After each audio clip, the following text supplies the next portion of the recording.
The Jake Asman Show will begin shortly. Thanks to all these great Patreon members who help support the show. Get your super chats ready. Jake will be here in just a moment. If you love the New York Jets, this is the place to be.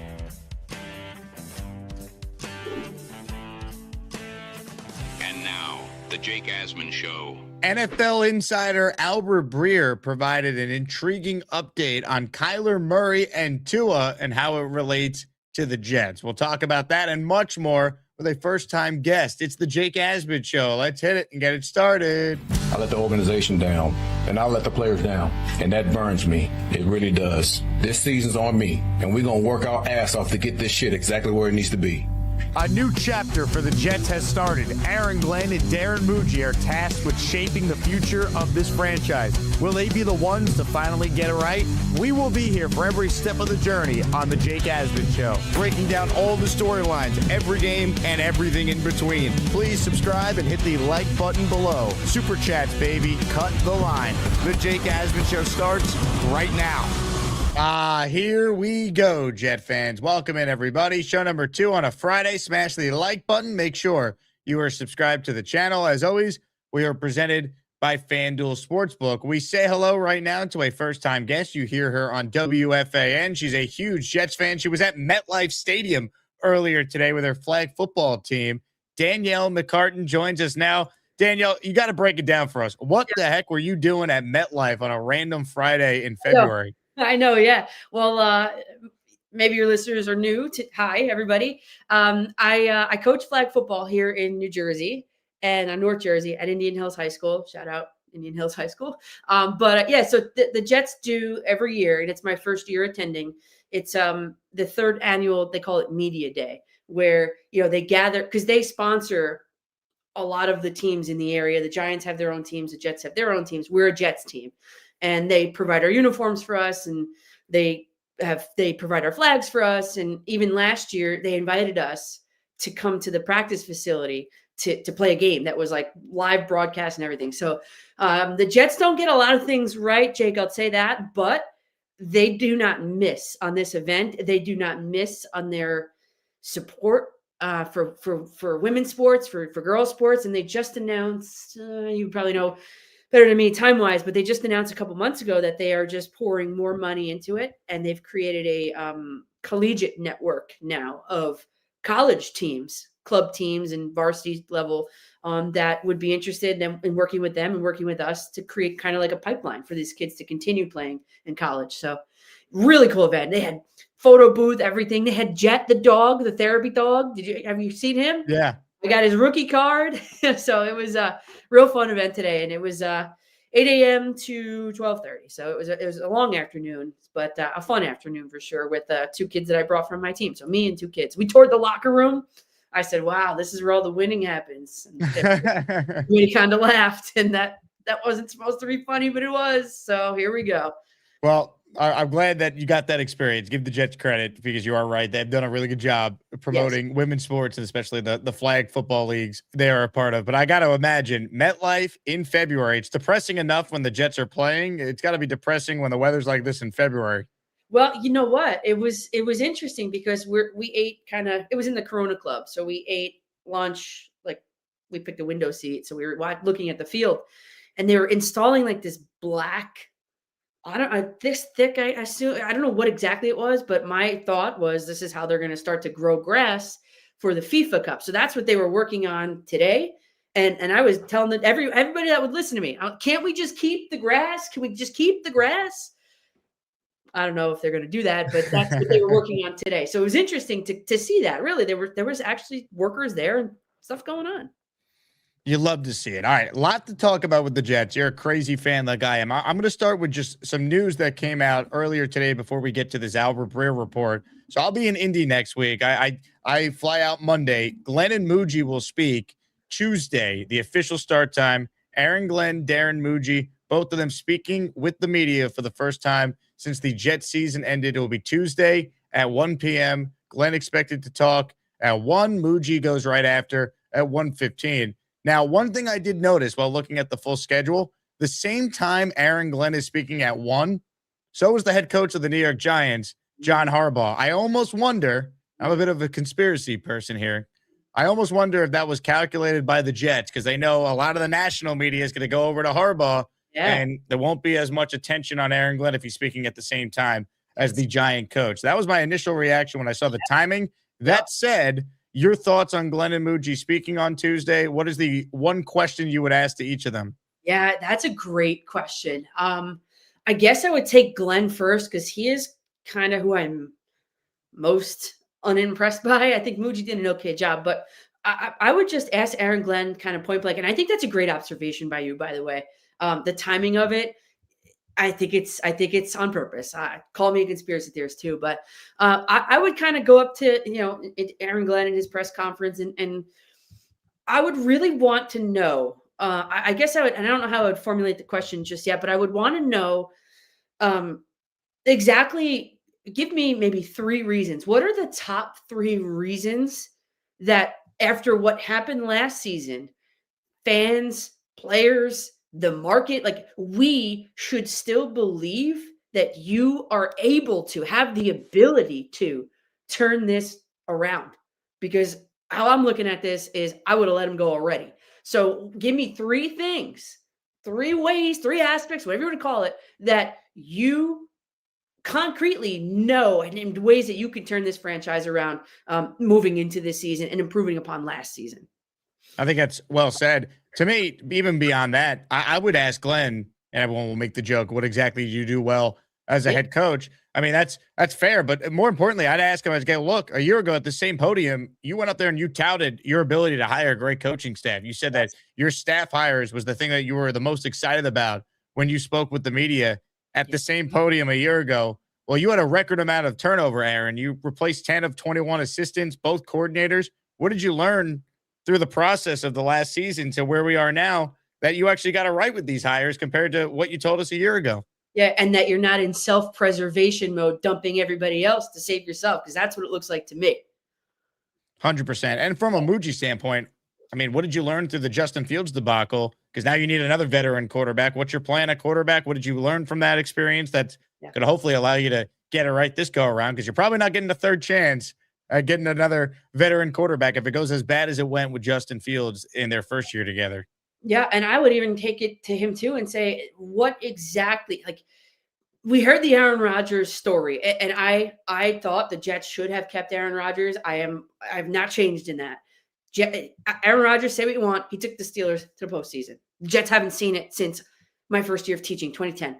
So I'm looking at Darren Muji and I'm saying, okay, part A, can you explain the reasoning behind letting Aaron Rodgers go, A, and B, what did you see in Justin Fields that you actually thought he was an NFL level quarterback? And then how can the people put their trust in you that you're going to get it right? Kind of what you're saying, but that you're going to get it right this time around, whether it be a veteran or have you ever had experience with developing a quarterback like that? You have, like, what is the plan in place? Are you, if you're going to draft one, what's the plan? If you're going to go for a veteran, what's the outcome you're hoping for? So, I mean, I just have a lot of questions that I guess it comes from a trust factor. Like, I don't know if I have enough trust in this Jets team, especially if they draft a rookie quarterback. I think that quarterback should just turn around and go right back to college if that's the case. I mean, it's really dire straits. And Jake, did the Jets offer you any, like, was there a moment you can reflect on in this season and you think to yourself, like, wow, you know what? That was a good moment. Because I don't think I have a single one from last year. 0 kicks were blocked, Danielle. Protection champions, baby. Yes, that's right. It's tough. I mean, it's going to be fascinating to see the approach that Glenn also takes with the media. Is he going to be combative again? Is he going to act like he has all the answers? When you go 3-14, you get your teeth kicked in the way it was for him and the Jets this past year. Is he more humble now, or does he go right back to the old Aaron Glenn now that it's a new year and he's going to go down doing it in his mind, his way? Yeah, I don't know. That would be interesting to see. My guess is that he softens just a tiny bit, but he goes right back to being that boisterous Aaron Glenn, and that's fine. But you got to be able to back it up, especially in this city. He hasn't. Well said. Comments, questions, super chats. We'll cut the line. It is a Friday on our show, which means end of this show today, we have our weekly raffle. So get this. Here are the following 4 items that are up for grabs. This is your final show. You could enter to win a signed Joe Namath jersey, signed Ken O'Brien jersey, signed Vinny Testaverde jersey, and a signed Chad Pennington jersey. And for those of you who watched the first show, we got a prize that's available for only people that are watching live. You can enter for a Joe Klecko wall art, custom jersey wall art. It's printed on there. It will look great in your Jet Man cave. It would look great behind Danielle right now. That is the prize for anyone who's watching the show live. To enter, anyone else who's watching after the fact, if you entered for the weekly raffle, you are in. But this is the last show to enter for the weekly prizes and a special 5th prize for anyone who's watching live. We have the Pennington helmet, Testaverde jersey, Kenny O jersey, Namath jersey, and then the Klecko wall art up for grabs. Shout out to our guy, Mike Duramo, getting another entry here. He is in our Asmaniac raffle for 1. The Jet fans getting a little crazy. We're getting crazy. All right, let's talk about the quarterback situation. I'm up for that Testaverde jersey. I have a Namath helmet sign, but that Testaverde jersey, man. You got to get the membership, Danielle. Get on in. And let me get in there. I'm going to play you right now some sound from Albert Breer, a longtime NFL reporter. He was a guest on Colin Cowherd's show, and Cowherd asked him about Kyler Murray, and I thought this was interesting. Kyler Murray, we all just assume, the Jets, they're going to have to trade for him. Well, maybe not. This was Albert Breer talking about Murray's future, and he does mention the Jets at the end of this cut. Take a listen. Kyler Murray is talented. I've defended him forever. He's small. There's a commitment issue many have. It's toxic in Arizona. I would move off him. He's not a backup personality. That's fine. I still argue he's talented. Yeah. What is the market for him? So, look, I think what we have to do with both these guys, with both Tua and Kyler, is just consider them through the Darnold, Daniel Jones, Baker Mayfield, Geno Smith lens, right? Like, does somebody look at these guys and say, yeah, I can get more out of him, right? You know who did a really good job of that the last couple of years? Was the Minnesota Vikings, right? The Minnesota Vikings brought in Sam Darnold, got a great year out of him, brought in Daniel Jones, sort of revived his stock, just having him there as a backup, gave him a little bit of a chance to reset at the end of the 24 season, and had good enough experience with both those guys that they tried to bring each one of them back as insurance against J.J. McCarthy. So, like, when I look at Kyler, like, it would be a landing spot like that, right? Now, again, what complicates it is the contract.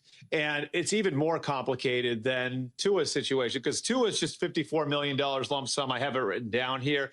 Kyler's got $36.8 million guaranteed this year, and then another $19.5 guaranteed next year. So that complicates trading for him. That complicates cutting him.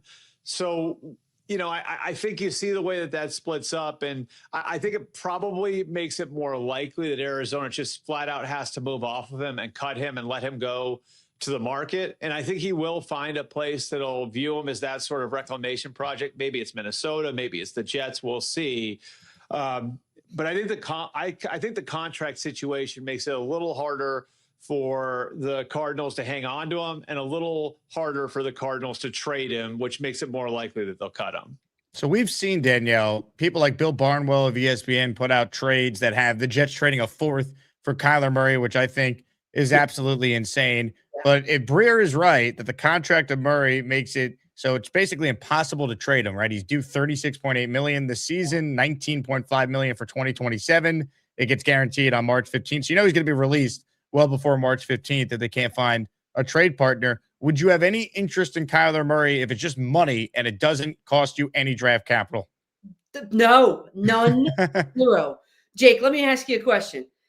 Justin Fields, was he a good quarterback last year? No, he was terrible.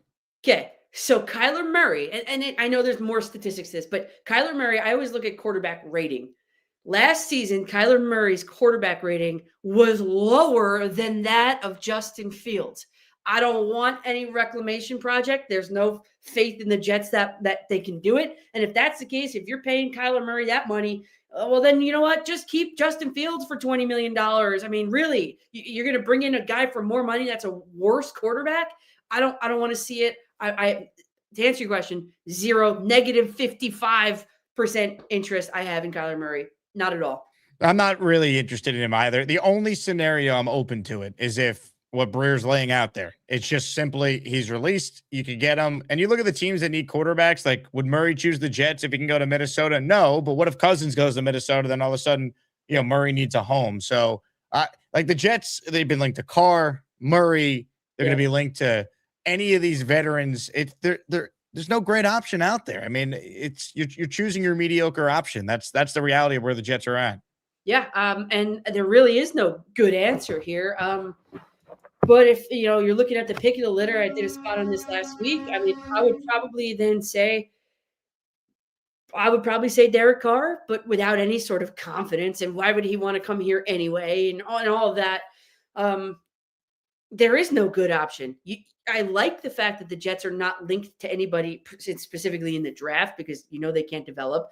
They're not going to be that Minnesota where they're going to be able to revive. Like, let's not kid ourselves here. You need coaching, and the Jets don't, in my opinion, don't have the coaching. Frank Reich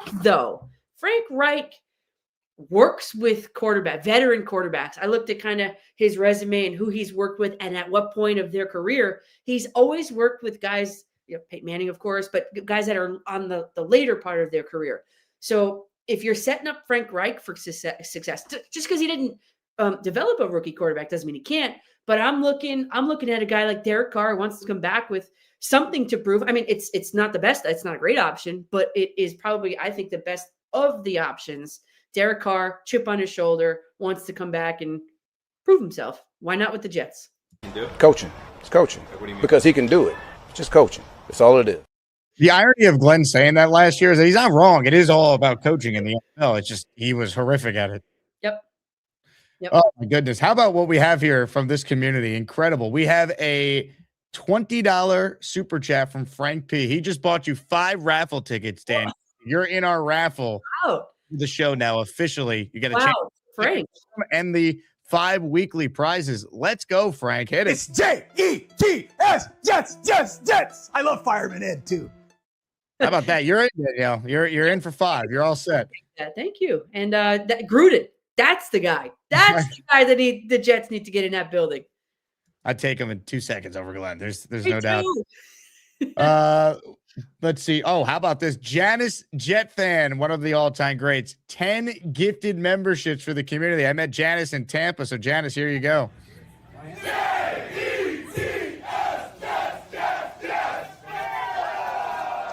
The following 10 listeners are now channel members. Thanks to Janice, who got herself 10 more raffle entries here. Frank Kills Machine, Mr. Ozimski, Thomas Paul, Max Farrell, Gel NYC, David Perry, Andre, that's our guy Dre. Dre, where you been? Call in. And Jay Joke, all receiving a channel membership. Comments, questions, super chats will cut the line. Jet fans, Kyler Murray, if he's cut, any interest? It sounds like, according to Albert Breer, that could happen. All right, the other name that was briefly mentioned in that cut was Tua. I want how you feel about Murray. That's where I'm at with Tua. I would be disgusted if that was their move at quarterback. Your thoughts on him? Yeah, the same ththing. I mean, it's again not a great option, any of them. But Tua Tagovailoa at that price point, and he's going to demand it. I can't. The injury history, he goes down in game 1, concussion. Then you go back to Fields anyway. It's nope, zero from me too. Right there with you. Comments, questions, super chats. Appreciate everyone tuning in. We're going to talk about the draft and get Danielle's thoughts on that coming up. Plus, we'll get to your calls a bit later on in the show. So make sure you guys join the Gusbuster Umbrella Hotline link. We got a super chat here from the big fellow who says, my daughter's team plays for the Jets flag football. Cool. That's cool. I wonder which team it is if we play against them. I wonder. Yeah. Big fella, let us know. Great job. They really do. And look, someone said in the chat, I see here, Danielle doesn't ever say anything positive about the Jets. Well, there's nothing positive to say about the Jets at this moment in time, but they do a fantastic job in how they support female high school sports and in college too. So I'd be interested to see if you're on our schedule this year, big fella 365. Love it. Doc Jetfed checks in. If the Jets chase Murray, it will scream, I'm trying to save my job. Not that I'm trying to build real culture. What a joke. Well, you can't run Aaron Rodgers out of town and then your move 2 years later is Kyler Murray. Just you cannot do that. And also, Everyone keeps saying Frank Reich has a certain type of quarterback he prefers. Boomer was on your station talking about his best friend's love of 6'2" and higher quarterbacks and a certain weight. Kyler Murray's 5'10" and under 200 pounds. You got to be kidding me. Yeah, he said something about having a thick bottom or something too. And I was laughing. I was driving in the car. I was laughing listening to that. But yeah, he certainly doesn't fit the mold. So in any way, shape, or form, Kyler Murray is an absolute hell no. No way. Niall checks in. Niall, Newark Jets. All the Jet fans who keep saying no to Kyler Murray must not remember how we got our doors blown off completely. He looked legit to me. Well, to be fair, the 2024 Jets were awful as well. Look, Kyler Murray's had moments where he's been a good quarterback in this league. I don't think he comes to the Jets and stays healthy. And again, if there's questions about his work ethic and character and leadership, like, does that sound like a guy that you want to hitch your career to if you're Glenn? If it doesn't work, you're out of a job. If he gets hurt or doesn't play well and it's a field situation all over again, they need someone who I think is more of a conventional drop back quarterback to operate what Frank Reich wants to do. You hired Frank Reich. There's no way he's going to want Kyler Murray as his quarterback. I'd be shocked. Totally agree. Yeah. And as you're talking, I'm just thinking of poor Garrett Wilson. I mean, he has worked with, I guess outside of Aaron Rodgers, who has he actually worked with? And he's got to be growing frustrated. There's no doubt about it. And so Kyler Murray and the thought of Kyler Murray and Garrett Wilson together, no thanks. Pass. Super chats, cut the line. Uno Jet says, Jake put me in. Uno, you were in the Asmaniac raffle for 2. The Jet fans getting a little crazy. Thank you, Uno. Bino with a super chat. Jacob, it sounds as if she's let go of the rope. It sounds like you've let go of Aaron Glenn's rope there, Danielle. Is that true? Let me tell you something. And by the way, he says she plays center for varsity at Paramus, the big fella, 365. Actually, we played them. I don't know if she was on the team last year, but Paramus was looking for a layup. They picked us, and guess what? We beat them. Yeah, you know, I was just at the Super Bowl, and when I was at the Patriots team hotel, I know one of my kind of line of questionings for the players was, especially like guys that have been there, like Ramondre Stevenson has been there for a couple years now. And this whole worst to first mentality. I mean, look, Robert Kraft, say what you want about him off the field. The guy is an exceptional owner. And he realized that he had a guy that had one season, won 4 games, and then he cut ties with him. It was really that simple. He didn't believe that he was a good enough coach and cut him. And then they got in a guy who can actually run the program. And then they ended up in the Super Bowl, favorable schedule, etc. But they ended up in the Super Bowl. Why can't the Jets do the same? Why did they give him a 5-year deal out of the gate? That part I didn't understand. I could see if you've been in the league, you've been an established head coach, you're looking for an extension, 5 years, fine. 5 years out of the gate for a guy who was a defensive coordinator, 0 experience as a head coach. That part I don't understand. So, yeah, I let go of the rope on Aaron Glenn when he did this stupid dance down the sideline. When you knew Baker Mayfield was going to go back down the field. And you know what I mean? Like, that I have no patience for. I don't believe in him as a head coach. I can't believe they're running it back. Where the Patriots were able to cut their losses, Woody Johnson is going to be running it back. I don't get it.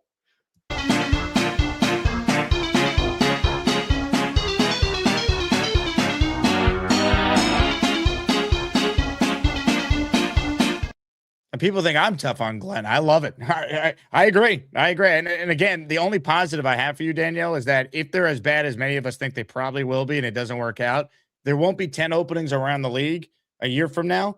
And with 3 first-round picks, a chance to maybe get one of the top QBs in the draft, a lot of cap space again next year. There are some pieces here that are pretty good with the O-line and Garrett and some of the other guys. Yep. You know, I don't think it's the most unattractive job, even though we understand that there's limitations with the ownership, obviously, but that's kind of where I'm at. Like, I just hope they could build the team this offseason and we feel a lot better about the overall roster a year from now, regardless who the coach is. Yeah, and I'm wondering, too, if Muji and Glenn are a package deal. You know, sometimes that does happen like that. I think Muji, I don't know about you, but I think Muji has a little bit more staying power than Aaron Glenn does at this moment. So far, for sure. I think this draft will be huge for him because you're talking about 4 picks in the top 44. You put together 2 good draft classes in a row, that will go a long way. Yes, it would. Especially with the right coaching. 100%. Super chats, cut the line. Mike Perez is in the raffle for 2. Mike, always appreciate you tuning into the show. Logan Wilson just got released. Jets pick up the phone. I saw the Cowboys cut him for cap purposes. Again, any linebacker they sign would be an upgrade over what we just watched. I don't know I don't know enough about him as a player, if he's a scheme fit or not, for what they're going to be running now. I guess a 3-4 with Glenn, but I'm certainly interested, Mike. I don't hate that idea at all.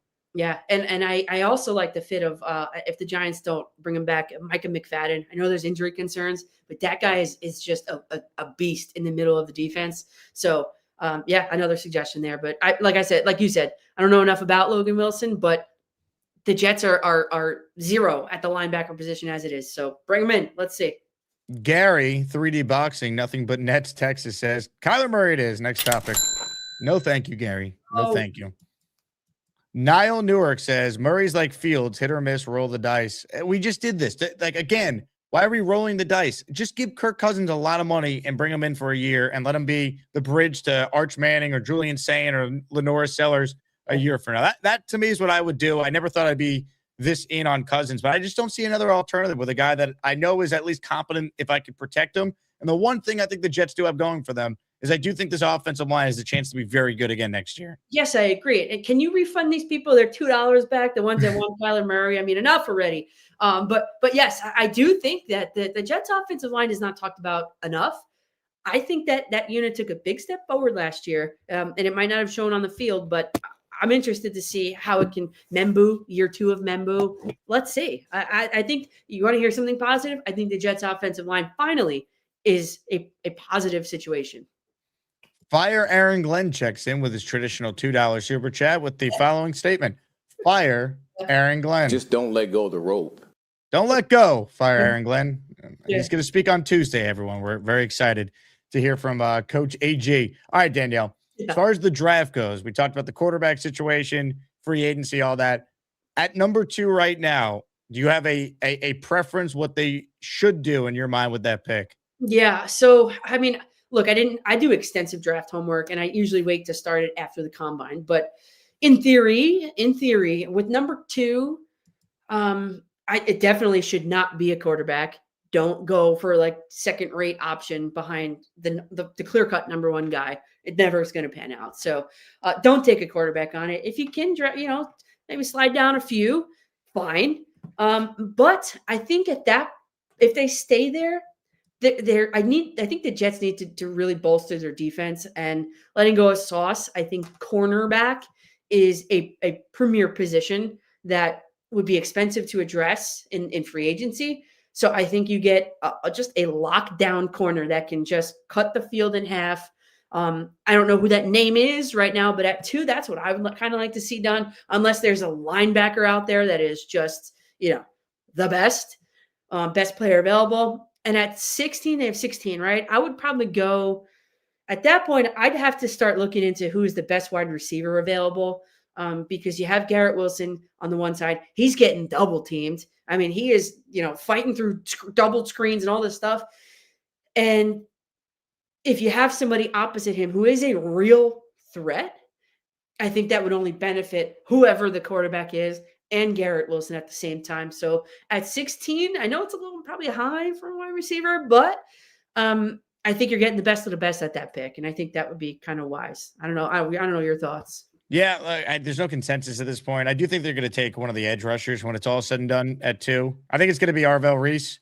I think they're going to love the measurables. He's only 20. They're going to think that he has a chance to be even better, which he does, but get a little worried about the coaching. The one thing that does give me a little more hope, the best hire I thought Glenn made to his defensive staff was bringing back Carl Dunbar as the D-line coach. Yeah. At least you have a proven D-line coach to work with the likely number 2 pick in the draft. So we want to give Glenn some credit for that hire. I think that's fair. So I feel a little better about that. Yeah. Again, I'd love a receiver. I just don't know. It feels like there's 3 top receivers. All 3 could be gone by the time the Jets pick again at 16. They might have to move up if they want one. Yeah, and I wouldn't move up. So then I would just kind of go best available at that point. I got to look at the draft. I'm happy to come back on with you. This is really fun. Around draft time, and we can almost do like a live watch or something like that. But yeah, I got to look at names. I look at the combine. I look at what the scouts say, and then I kind of compile it from there. Bino writes in, Jacob, it's a perfect storm. Jets desperate. Kirk Cousins, the ultimate opportunist, has made as much money in his career as Brady, but 0 results. I think he gets the money. Well, I mean, he used the Jets for money in 2018 to go to Minnesota, so it'd be a full circle if he's trying to drive up the price again to actually go to the Jets this time. Oh boy. I mean, that's a good observation, I guess. But yeah. Dan writes in, trade back and acquire a 4th first rounder in 2027. So the idea of trading back, I love. I think it's hard to find trade partners when teams aren't typically going to trade up for non-quarterbacks that high in the draft. Like at number 2, we did see it last year with Travis Hunter, but that was a unique situation. Yeah. But typically it's really hard to find a team to come up for a non-quarterback when you're picking in the top 3. And the Jets at 2, I don't know if there's that team that's coming up. Especially in a draft that, like we said, we have one clear-cut quarterback and then the rest of the field. So maybe unless some idiot falls in love with one of the second-rate quarterbacks, maybe you have an opportunity there. I don't know, but it's a good idea. It would be nice. I'm certainly all about that. That's for sure. All right, Danielle, final question. Yeah. Your prediction for the week 1 starting quarterback of the New York Jets. See, what I think should happen and what they're going to do is probably very different. I want it to be Derek Carr. I don't think it's going to be Derek Carr. And I've got some hate for saying this, but I think that they are. I mean, Aaron Glenn chose Justin Fields, and No. I don't think Aaron Glenn. He's getting cut. You think they're going to bring Fields back? I mean, if the objective is number 1 overall pick and you send out a letter like the Rangers did and say, here's what we're doing, here's the rebuild.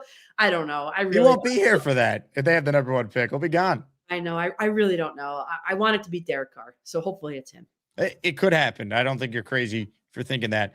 Great job, Danielle. You're doing overnight tonight into tomorrow, or that's tomorrow night into Sunday? Yeah, tomorrow, Saturday night, starting at midnight and then till 5 a.m. Sunday. Put on the fan, even though they're technically my competition, but don't tell my bosses at ESPN. Great job, Danielle. Always been a fan of yours. Thanks for hopping on. Yeah, likewise, Jake, and I can't wait for the next time. Thanks. Bye, everybody. Thank you. Danielle McCartan from The Fan with us there. Huge Jet fan. Really good stuff from her. Going to take your calls. I want to remind everyone who's just tuning in, we have 5 prizes we're going to raffle away on the show today. Anyone watching live can enter for this exclusive one for the live audience. It's a Joe Klecko framed jersey art. All right, custom printed for the Jet Man Cave of your choice. Then we got the weekly prizes everyone's been entering all week for. We have the Namath jersey, O'Brien jersey, Testaverde jersey, and the Pennington signed helmet. So 5 total prizes for anyone who's watching live who wants to enter. This is your last show to do so. We spin the wheel 5 times coming up at the end. Comments, questions, super chats, we'll cut the line. Again, we will be live from the Combine next week. Glenn and Muji will speak at 1 o'clock. And I did want to talk a little bit more about this. I think it's calculated 100% that they put Glenn on at the same time that John Harbaugh is speaking for the Giants. 1 o'clock, Harbaugh, 1 o'clock, Glenn. To lift the curtain, some of these outlets that cover New York football, they might only send 1 reporter. 1 reporter, right? Budget-wise, can't afford to send 2 to Indy. Maybe instead of sending both the Jet and the Giant reporter, they send 1 that covers both. Just less local media can attend each presser. If Harbaugh's speaking at the same time as Glenn, and nationally, Harbaugh's a huge deal. It's a huge story. So, the big national reporters are going to go talk with him. So there'd be less of a firestorm around Aaron Glenn, who made all these changes to his staff and many thought was in danger of being one and done. So it is what it is. Questions will still be asked, but I did think it was interesting that the Jets had their head coach speaking at the same time that the star coach of the Giants is also speaking, for what it's worth. All right, let's get to some calls, shall we? Appreciate everyone who's tuned in here on a Friday. Raffle at the end of the show. For those of you just tuning in, shout out to Team USA, kicking some ass right now, up 5-0 in the third period. Looks like they're going to be on their way to facing Canada in the gold medal match. So that's going to be absolutely epic. But to your calls, we go. Ladies and gentlemen, first up today is this man. Get ready for Neil. He will make 13 points about the New York Jets and maybe hump a Patriots jersey. Get ready for Neil. He's probably smoking a big fat cigar and burning his house to the ground. That's Neil.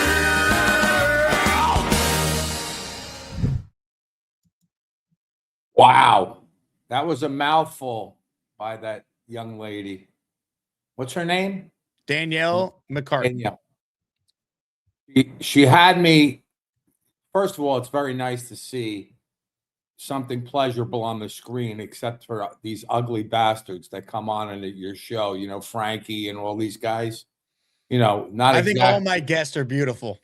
Yeah, they're beautiful. All right, they're beautiful. Anyhow, I like how you started with Frankie. She had me until she said Justin Fields is going to come back. I was like, what the fuck? Jake, I am so tired of every one of these guys prognosticating on their knowledge about the draft and who we're going to get. And listen, this is all diarrhea. I got one question for Aaron Glenn. I get up there.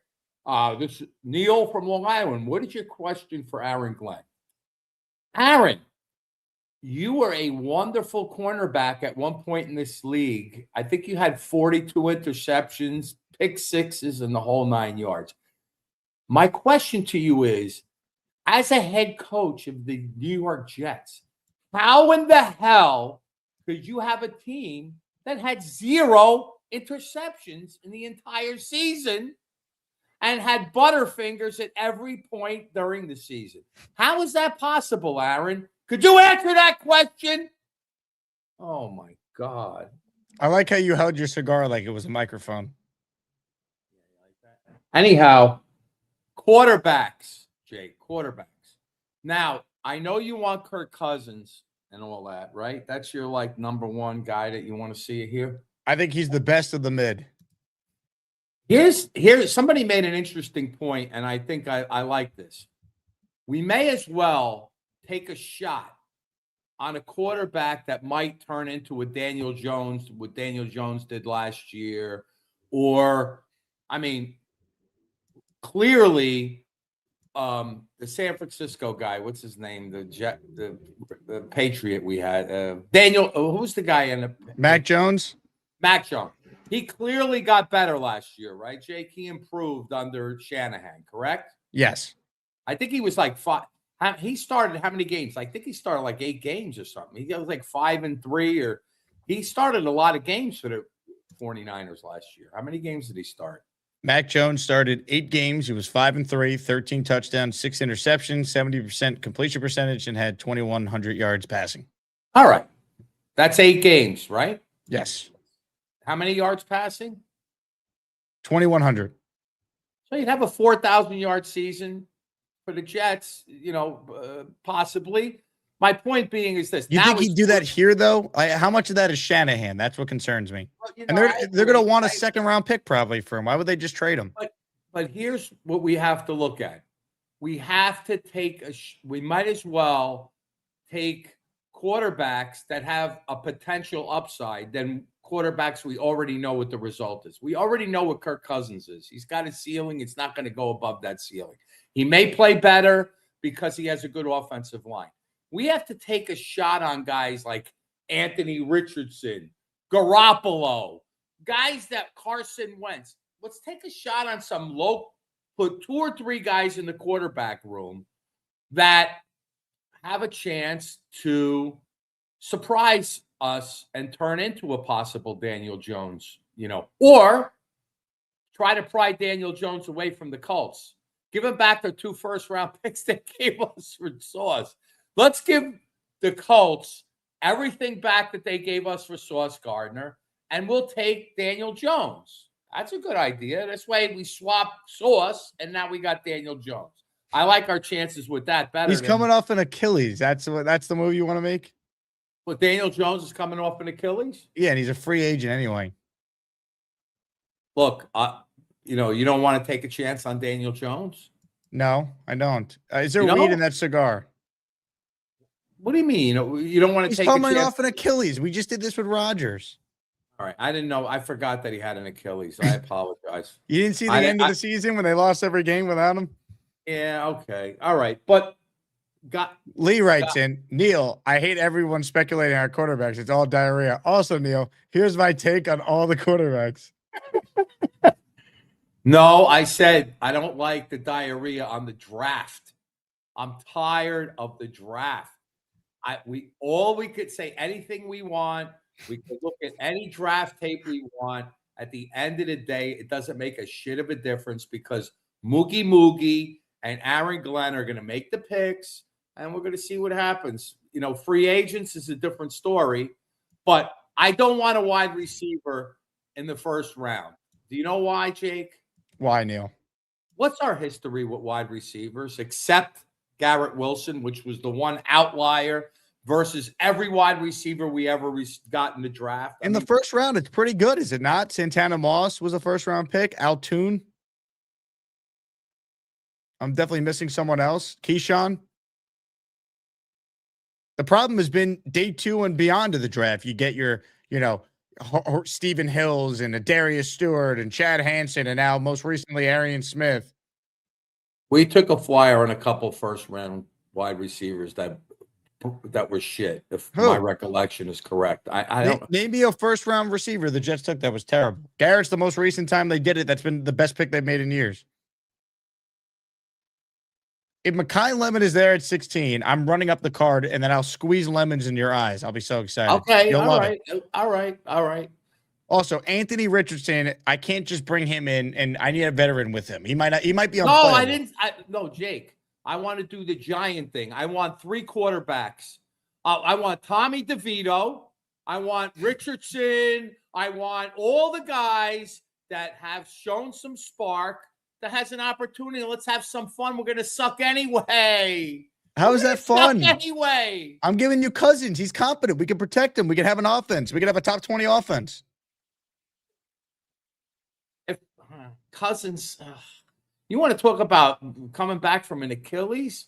He's 2 years removed from it now. Did you watch the way he played the last 5 games? That's what I'm basing it on. Derek Carr, Cousins. All right. Let's use one of those 2 guys that are consistent, but let's at least take a flyer on like the Giants did with Jameis Winston, like they did with DeVito. Yes. Let's put a couple of guys in there. Jameis Winston's a known quantity, though. It's not the same thing. DeVito's a 3rd stringer on the Patriots. Yeah, but he has a chance to do something big. I just thought Tommy DeVito? I think so, Jake. Is he Italian? Listen, it's not a cut because of he's Italian, because he played well for the Giants with a really lackluster offensive line and no weapons, Jake. Yeah, look, it was an amazing story. It was like a minor league version of like Linsanity for Giants fans. Right. But it was like, you remember in the 3 games they won in a row with DeVito, how many total turnovers the Giants defense had in those 3 wins? 12. So it was great. DeVito was doing his thing, but like the Giants defense would wink that year, was like out of their minds in that like 3-game stretch. They won the games in a row, and it ended up costing the Giants Drake May or Jaden Daniels. All right. Well, like I said, I want to take. You understand the concept of putting somebody a little risky in there that might catch a little lightning in the bottle. That's the guy we want to experiment with. This is the year to experiment with a guy that we could catch lightning in the bottle with, Jake. Neil, are you ready for Yak Madness? What's that? Are you ready for the tournament this year? Of course I'm ready. I mean, I don't know what that means. What does it mean, ready? I'm excited for you. What am I supposed to do? Jumping jacks and get You're coming off a ready? Final Four run. I wanted to know where your head is at. Well, listen, it's fun. This is a fun event. And we have a lot of new people in there. There's a lot of people. Look, let's face it. If we had the Final Four right now from we had last year, I just have to be a winner by default. Who King Lowski never calls in. Gary? No, he was not in the Final Four. He was. It was you, Gary, King Lowski, and Bonesy. All right. Lowski, Bonesy are not calling in. And then I got Gary. Gary, might as well. You beat Peter Castro in the Elite Eight to win the Hood region a year ago. I love Gary, but first of all, he's so goddamn. He's so polarizing. He's like Trump and Kamala Harris. He's so polarizing. Half the chat loves him and half doesn't. And bottom line is, Gary has probably could do his own podcast. He's on your show so much. I mean, the guy's on like 25 minutes a day.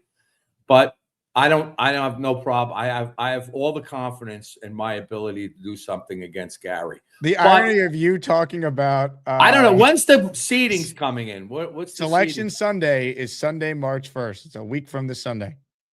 Week from this Sunday.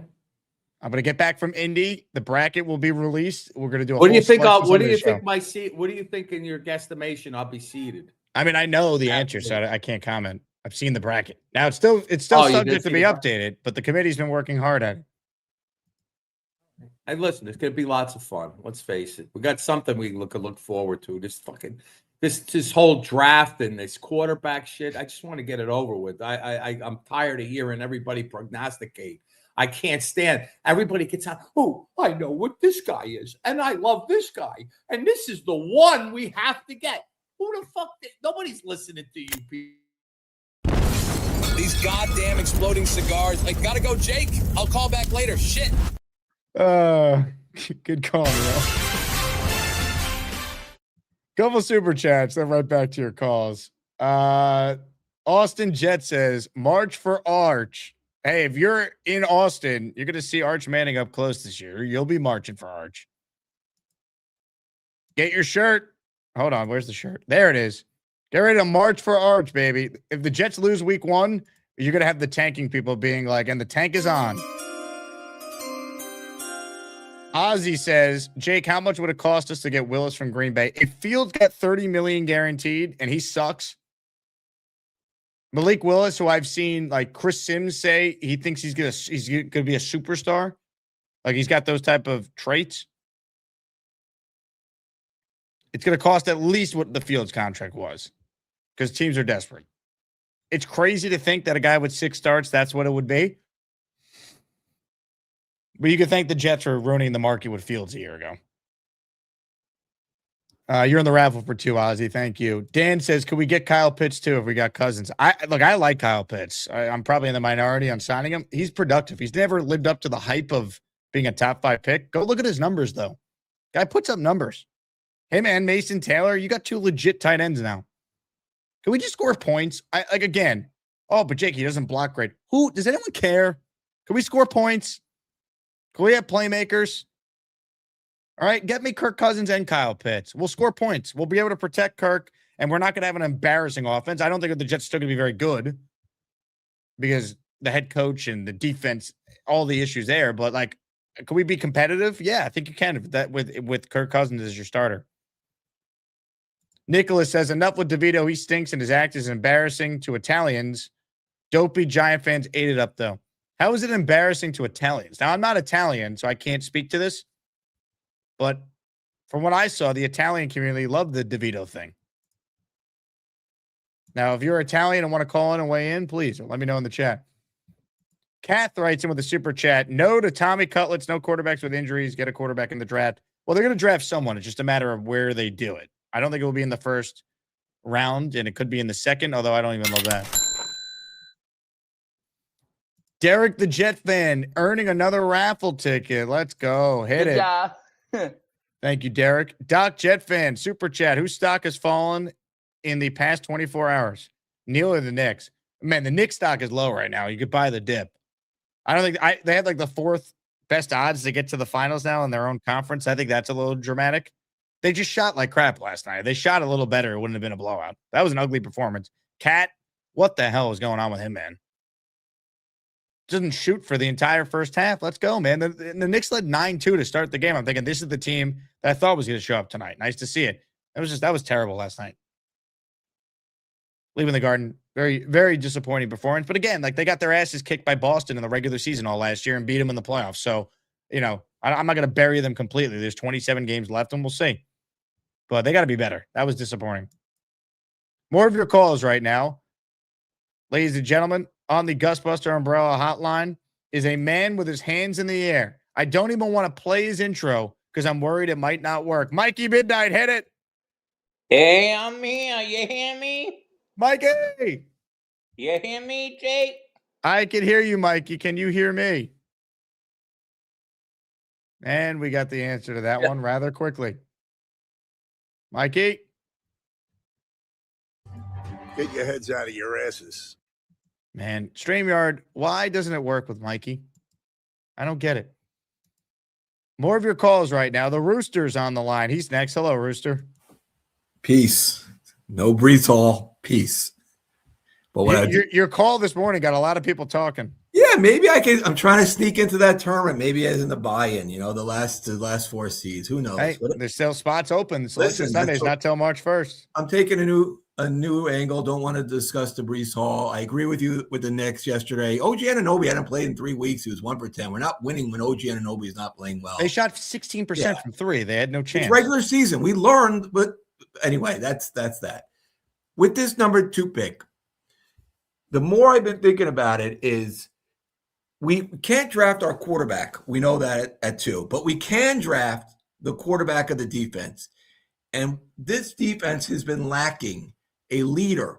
So I go out to the Ohio State fans in this chat.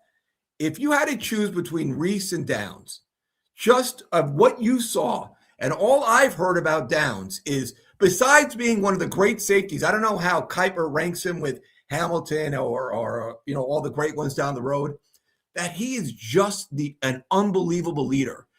If that all makes sense, to me, it's a no-brainer, because the new NFL with safeties, they're throwing all over the place. You could use it's not like it was 10 years ago. If Caleb Downs is this, and and Reese is maybe has a chance to be a better talent down the road, but how do you say no to Downs with everything that we could get in the locker room, which, again, Jake, how important it is, besides being a great football player. Again, I think it comes down to how the Jets value Reese and what his projection is. He's 20 and is thought to be like a Micah Parsons type of player, like how you could use him. You add 15 pounds to Arvell Reese, he might be one of the premier edge rushers in the league. Like, that's how they might be projecting it. And if that's how they project it, I think they would take him over a safety as good as Downs might be. That's what it comes down to. You know how you always say with the quarterback, how we can't take Ty Simpson because we can't develop a quarterback? Yeah. We also got to know what kind of person Reese is. Is Reese – that's why I asked the Ohio State guys, is he going to come in here and get swallowed up?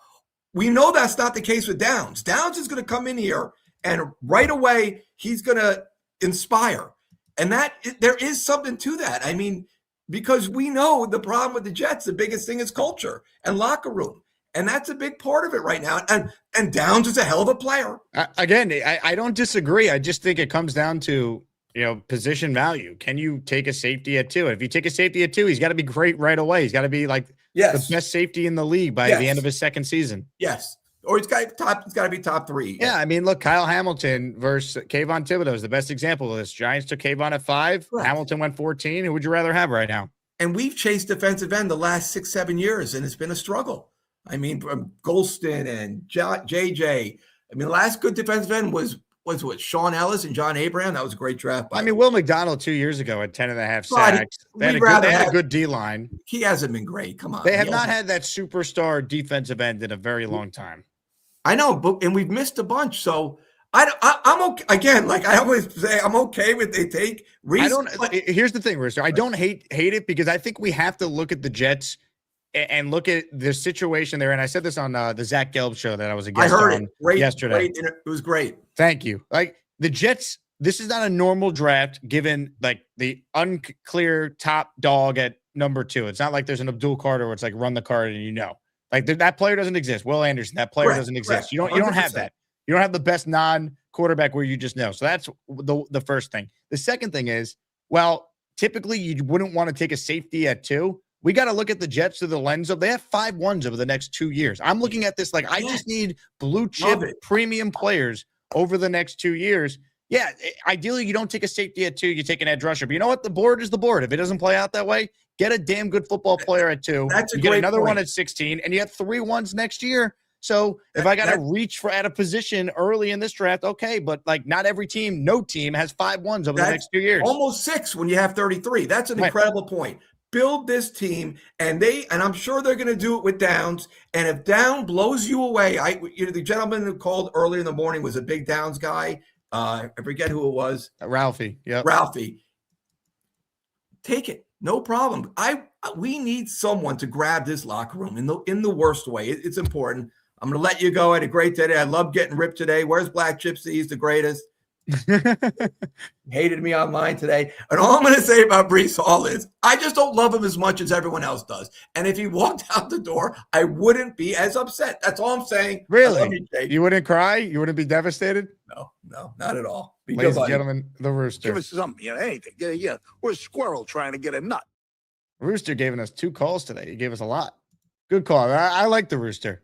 I love his passion. I think he's an entertaining caller. Has he done enough, though, to make the tournament? Because Boomtown, you tell me, how many times has the Rooster called all year? Austin Jets hit the join button. He entered himself in the raffle. We're giving away 5 prizes on this show. Last chance to enter. If you enter for the Klecko art display here, you have much better odds of winning because it's only the people on the first show and this afternoon show. And you also would have a chance to win the Pennington signed helmet, Testaverde signed jersey, Kenny O signed jersey, and the Broadway Joe signed jersey, our top prize. All right, let's keep going. More of your calls. Appreciate all of you on the line. Ladies and gentlemen, up next is a man making dinner. Chuck Wagon's always cooking, which it takes. Chuck Wagon's even cooking at the game. Chuck Wagon hates McDonald's, but he's headed home to cook. It's time once again for Chuck Wagon. Hey, Jake. Mr. Chuck Wagon. How you doing? I'm fantastic. How are you doing? Good. Just cooking. What are you making? Sausage and peppers. There it is. Show it. Oh, yeah. That's that good stuff. It looks really good, too. I tried some of the peppers, and the peppers are getting there. Still have a little bite to them, so yeah. And I was right. The sausage is sweet, so it's not spicy. How's being bald, by the way, Chuck Wagon? Cold. It's different. It is different. Have you adjusted to it? I have. I think just you look better, hold... by the way. What has the feedback been? I like it. I do like it better, actually, than having very little hair like I was having. So, yeah, to each their own with Beast and now wanting to, shave. That's his right. But, man. For those who missed it, Beastbreaker turned down a $1,600 offer from the community to shave his head. Yeah. Yep. And I got a nice beanie from the big fella. So that was nice. That was for me, it was worth it. Excellent. Well, I'll tell you what, Chuck Wagon, I want you to enjoy that dinner. All right. Oh yeah. And I'm sure I might have to make an Asmaniac apron for you, Chuck Wagon. That would be awesome. I was actually thinking the same thing, actually. I'll work on that for you. All right. You'll be the first one I'll send it to, so you can model it on the show. I'll wear it well. Ladies and gentlemen, the Chuck Wagon. The Jet fans getting a little crazy. Yeah. All right, let's go to Gary 3D Boxing. Hey, Gary. Man, this is his best call yet. Oh, I'm loving this. This is the best. Where's Beast? Even Beast can get behind this.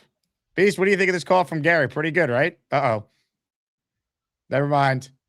I walk away literally for 30 seconds. Literally. He's back. He's back. Abort. Yeah, see. I don't know the upside in that, but it's all good. It's all good, Jake. What did I miss in the 30 seconds I walked away from my laptop to get coffee? I just said this was one of your best calls. Oh. I always make sense. Who is that? Nicholas Carnival? I always make sense.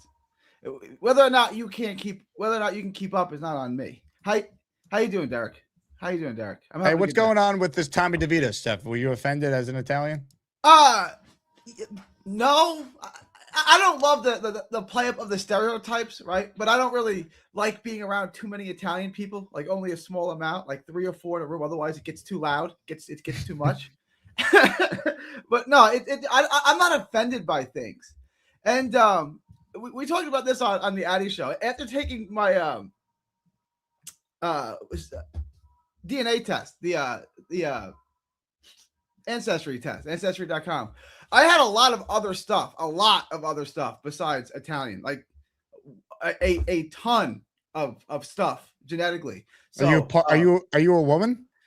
No, I'm not a woman. I am not a woman. That would drastically change the whole dynamics of the show, if true. Yeah, the entire chat would start sipping for me, all of them, especially. Yeah, what's up with you going after people for simp? People were just nice to Danielle. People can't be nice in the chat. Okay, if Danielle was her name, she seemed like a fine young lady. I had no issue with. I didn't say anything bad about her, not one time, for the record. They're being nice to the female guests only, right? And what do you mean? She was a first-time guest. When Frankie's on, are they nice to Frankie? Frankie's been on the show tons of times. He's a Have weekly. they ever been nice to Frankie? When he's got good points, I've heard are people they say nice nice to, what's his name? What your buddy's name? The one that I can't stand either. Your buddy that works for Robbie Sabo and Nick Faria. Nick Faria. Are they nice to Nick Faria in the chat? Again, people don't like his takes, but when I have a first-time guest on and the feedback is positive, people were nice to PK, who doesn't often come on with me yesterday. Paul Kilgallen. Who's the guy that you had on today? This morning. Ryan Sampson. His takes are okay, but he was entertaining. Who does he works for? Who did you say he works for? The Post or something? New York Post. New York Post. He was all right. He's entertaining. He was all right. He does a podcast with Frankie. He does, and Brian Costello. Mike says, I'm nice to Frankie, and I love Nick. Okay, is the chat nice to Frankie and Nick? Like, if you read the chat, do they respond to Frankie and Nick in a similar way that they responded to Danielle? Veteran Jet fan says, I'm nice to Chuck Wagon. I don't want to bang him. I didn't say anything about being nice or not nice to Chuck Wagon. I had to come in and defend Chuck Wagon because people were rude to him for no reason. Chuck Wagon's a pleasant guy, and people were rude to him for no reason. But there's clearly simply, oh, you're so smart, Danielle. That's the best take I'd ever heard in my life. Stop. Who said? No one said that. Go read your chat, bro.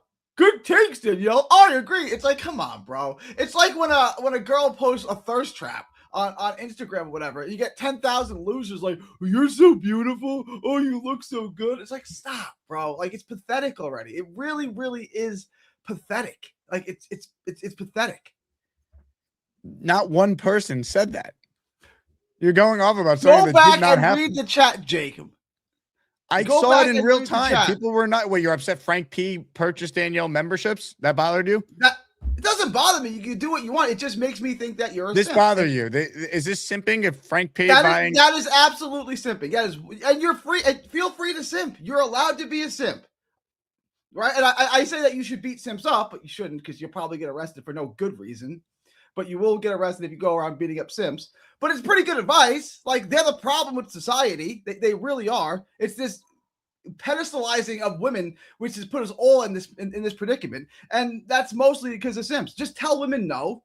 Don't inflate their ego for no reason. She was a nice, it's not even a knock on Danielle. Just like it wasn't a knock on Olive Oil Sports. People gift stuff for other members of the community constantly. Already had a heart attack, and we had 4 different people send in membership.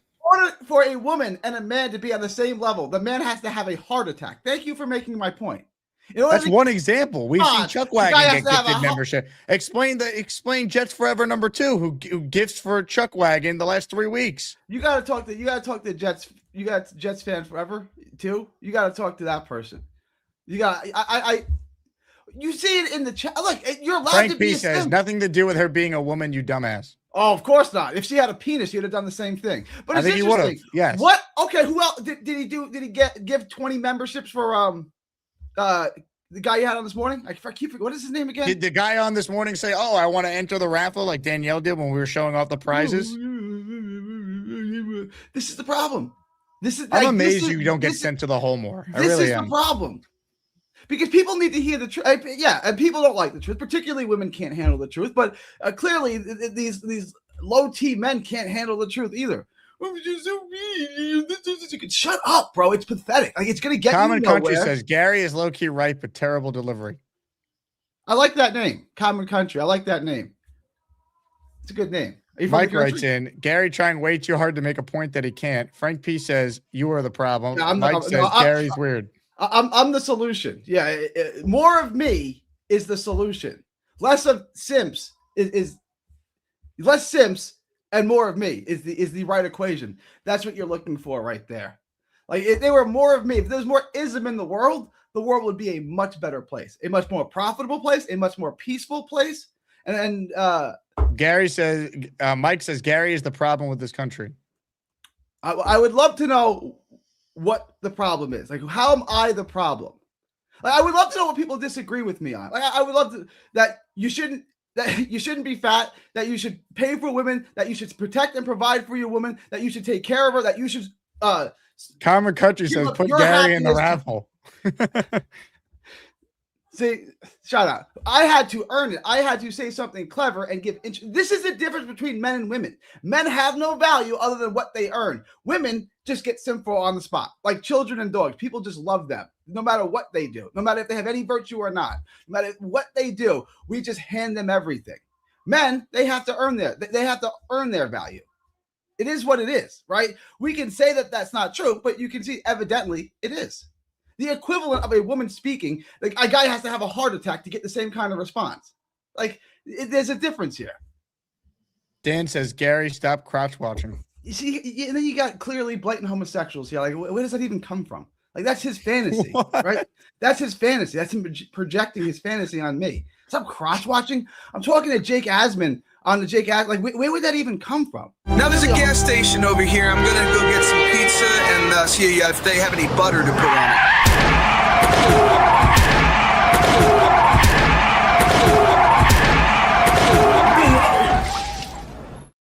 One of one. Gary 3D Boxing. The Rooster gifted another membership after his call at Common Country. He did as well. Hit the jet chat. Ladies and gentlemen, we asked for Italians, and an Italian man is called in, and he has two intros. Hit it. Peter, where is my intro? I need a cool intro. I've been calling in, supporting Jake for over 4 years. You did intros for Papa Jet, and Adam is too cool. I'm worthy of an intro, Gator. I don't understand why I don't have an intro. You suck, Gator. You really suck. And Adam is too cool. I really need an intro. Sorry, Jake. I'm just hooked on that song. It's a great beat. It really is. Yeah, I find myself singing it all the time. Now, what are we talking about here? Gary's takes? Yeah, why not? What are your thoughts on Gary's takes? I don't know. I mean, to a certain degree, I'm a little old-fashioned, and I probably think like people probably don't want to know my opinion, to be honest with you. But I see a little bit of Gary's points, but he just takes it to another level, and he pisses people off. He's got to calm down. I see. So, but, I mean, I wanted to call Jake because I wanted to kind of like piggyback off of a Rooster, because he did say some interesting things. Yes, I wanted to piggyback off a Rooster a little bit. I tell you, Jake, because if you go through everything of the top 3 guys that we're talking about for pick number 2, you know, you see a deficiency on all 3 of these guys, or a potential, and you're thinking, you know, Reese, you know, does he have enough experience to play one position or multiple positions? He seems to have the talent, so that seems like that's what the pick is going to be, and I'd be okay with that pick. As far as Bane, like, you know, with the short arms, I don't know. And Bailey, you know, you're looking at, is he good against the run? So I hate to say it, you kind of have to look at best player available, and I kind of like Downs too. I mean, I'm looking at his film, and this guy, he looks outstanding for a safety. If this guy's anything like Kyle Hamilton, Jake, don't you have to take a guy like this? I'm open to it. I'm more open to it than I've been in the past, just because of the situation the Jets find themselves in. And this is not, to me, a draft where a clear consensus best non-quarterback. So if Downs is the best player, I understand it. I mean, you got to think about it. I mean, if he's that good of a safety, Jake, it's like having a quarterback in the next level there of safeties. You can't rule it out. You really can't, because he seems like he's that good. Now, Reese has that potential. Now, the way they're talking about him, that, I like the film on him too. He was picking people up and moving them, for a guy who weighs 240 pounds, he has a lot of strength. So, will he do that in the NFL? Who knows? Does that translate to the pro level, I should say? I don't know. So I kind of like that. But you know what, Jake, I want to throw something before I forget. It wasn't like I watched the Giants a lot this year, but I took a look at the stats a little bit. Did Abdul Carter really have a good year? He had like 4 sacks this year. He didn't really have that great of a year, did he? The end of his year, he played like the player they thought they were getting. But no, I mean, he was disappointing for most of it. That defense was also a mess. They had the coaching change. They fired the DC during the year. But you can. So why are people still praising him then? I don't get it. Well, it's not him. It's a year ago, it was clear he was the best non-QB. Like, that was the thought, right? And if you go back to the Will Anderson draft, after the 2 quarterbacks went, Young and Stroud, everyone knew Will Anderson was the next best player, right? And he's obviously been an all-pro player. So it's a draft where you don't have that in this year's class. You have maybe good to very good players, but there's not this guy's a blue chip top player of the class, no doubt about it. And that's where you get the debate, is Downs that guy at a non-premium position? Right. And it took Anderson a year or two to get acclimated too, right? He wasn't immediately good, was he? No, he wasn't. He wasn't bad as a rookie, but he hit his stride the following this year, right? Yeah, year 2, and then he became an all-pro this year. Okay, that's what I thought. I didn't think that Carter had that great of a year. I looked, I was like, this guy has 4 sacks. This guy's not having no great year. But I guess, they see the potential in him, and maybe towards the end. And you're right, there was so many. Anderson was good as a rookie, though. He won Defensive Rookie of the Year. It's just like he became the version he was this year was a first-team All-Pro. He was not that good this year. Oh my God, was he good? I mean, he took it like to the next level. Good. Now, last probably subject, which you're not going to like, but I tell you, Jake, I still want Ty Simpson. Hey, real quick, can you yell, "Stay out of my swamp," like Shrek for us? Stay out of my swamp! I don't know if that was like Shrek, but I'll take it. Yeah, continue your point on Simpson. Yeah, I don't know. I can't really mimic Shrek. He has a little bit of an accent, like when he talks. Yeah. I don't think I can do that. I can sing "Atom is too cool." That I can do.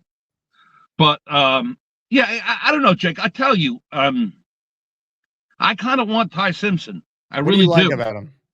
Well, in the beginning of the year, let's refer back to your buddy Joe Blewett. Joe Blewett was saying at one point, obviously the guy that we can't get and who I really want, our first quarterback, and Ty Simpson were kind of like neck and neck, 1A, 1B. And, you see the film of him in the beginning when everything was going well for Alabama. Their line wasn't hurt. Playmakers weren't hurt. He was playing really well. He had like a 21-to-1 ratio in TDs and interceptions. So he looked really good, and then kind of things went wrong. Now, he went into a bit of a slump. He got injured, and everything went wrong. I just sick of waiting for a fucking quarterback, Jake. This is taking so long. I know that we're sitting here almost kind of like tanking for this year until next year, 27, because there's going to be a lot more quarterbacks coming out, and that's fine. But you know what, Jake? If we have a decent year and miraculously, probably not, miraculously we win, 6 games and we look competitive, this tells me that this moron's going to come back for another year. We're going to have him for 3 years. And I really don't want this guy back. I really don't. I'd rather have just a quarterback there, and then we pick another one in 27 with our new coach. It being either Tomlin or McDermott. I'm afraid that we're going to wind up with this guy for another effing year. That's what I'm afraid of. I'll let you respond. And they're awful. I think he's gone. I don't think he's back. Oh, please. I hope not, man. I don't see it. Now, I'm excited for Asmaniac Madness for you, Rob. Last year, I remember there were some fireworks. Didn't do so great. Yeah, you got into it with Weed the People, and then you and Cheech Fan got into that shouting match. Oh, who knows what's in store this year? Oh, we can't hear you. You're getting a call. You don't even see. I'm sorry. I deleted it. Can you hear me now? Yeah. Good now. You're good. Yep. Sorry about that. Weed the People barely calls in ever. Let's be honest. And the other guy, the Chief Fan, what happened to that guy? He got beat up in the ghetto, I guess. Yeah, he's gone. So I don't know. It might have been a bad omen, but it was crazy what happened to him. We don't. Yeah, that was crazy. That was crazy that time. And then getting into an argument with Bobby, cursing out Bobby and him cursing me out. I mean, it really didn't bring out the best. So I don't know if I'm really looking into this this tournament. It didn't bring out the best for me. I'm trying to find the clips for those who haven't seen it, but I mean, there were some legit fireworks last year that you were involved in. Oh my God. We're more likable than you fucking old cunt. Fuck yourself, you piece of Go shit. fuck yourself. Fuck you. Well, that escalated quickly. Jesus, come on, gentlemen. And we also had this. Well, first of all, I'm not a trade you asshole. Yeah, you are. You are. You're a fucking asshole too. So Fuck you, asshole. Watch your fucking mouth. That's the end of that rumble. Jesus. Oh my God. But you notice, Jake, both of those guys, who attacked who first? Let's be honest here. I don't remember. Was it them? You just heard it 30 seconds ago. You just heard it. They attacked me first. Yeah, but what started it in the first place? I don't know, the competition of me facing these guys and stuff. I don't know why this guy was defending Weed the People, and then Weed the People destroyed what I call Chief Fan anyway. It was hysterical, but I don't know if that was a cheering moment for me doing the tournament. It was kind of a bad moment for me. I mean, people will always remember it, because we have all these clips now. But I don't know. Does this give me propriety? I'm popular in a bad way. Well, Rob, I'm looking forward to another year of you competing. Okay, I'll give it my all, Jake. That's all I can do, right? That's why you're one of the all-time greats. Gator, I don't understand why I don't have an intro. Gator, I need an intro, buddy. A cool intro, please. I've been calling in, supporting Jake for over 4 years. You got Adam is too cool, Papa 73, and I don't understand why you won't create one. Women. You have no sense of humor. That's the problem. I don't. When you have a sense of humor, then you can have an intro. I'm worthy of an intro. All right, fine. I don't understand why I don't have an intro. Beast, wake up. The show's continuing. I've taken things over. Wake up.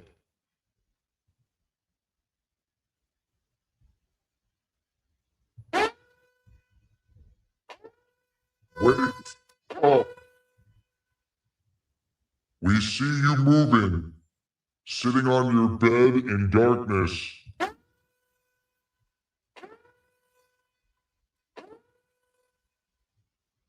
Get off your ass.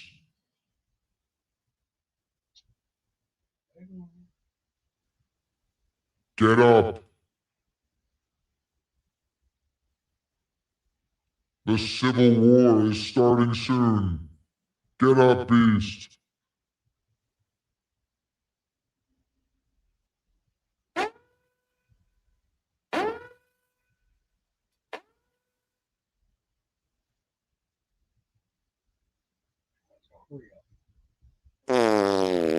Come on.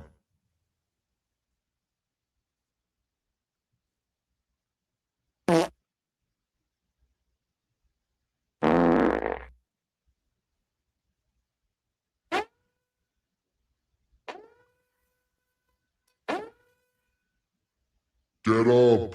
You've already made me mad today. Get off your ass. The Civil War is starting.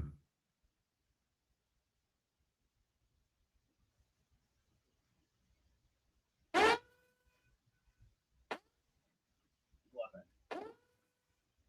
12.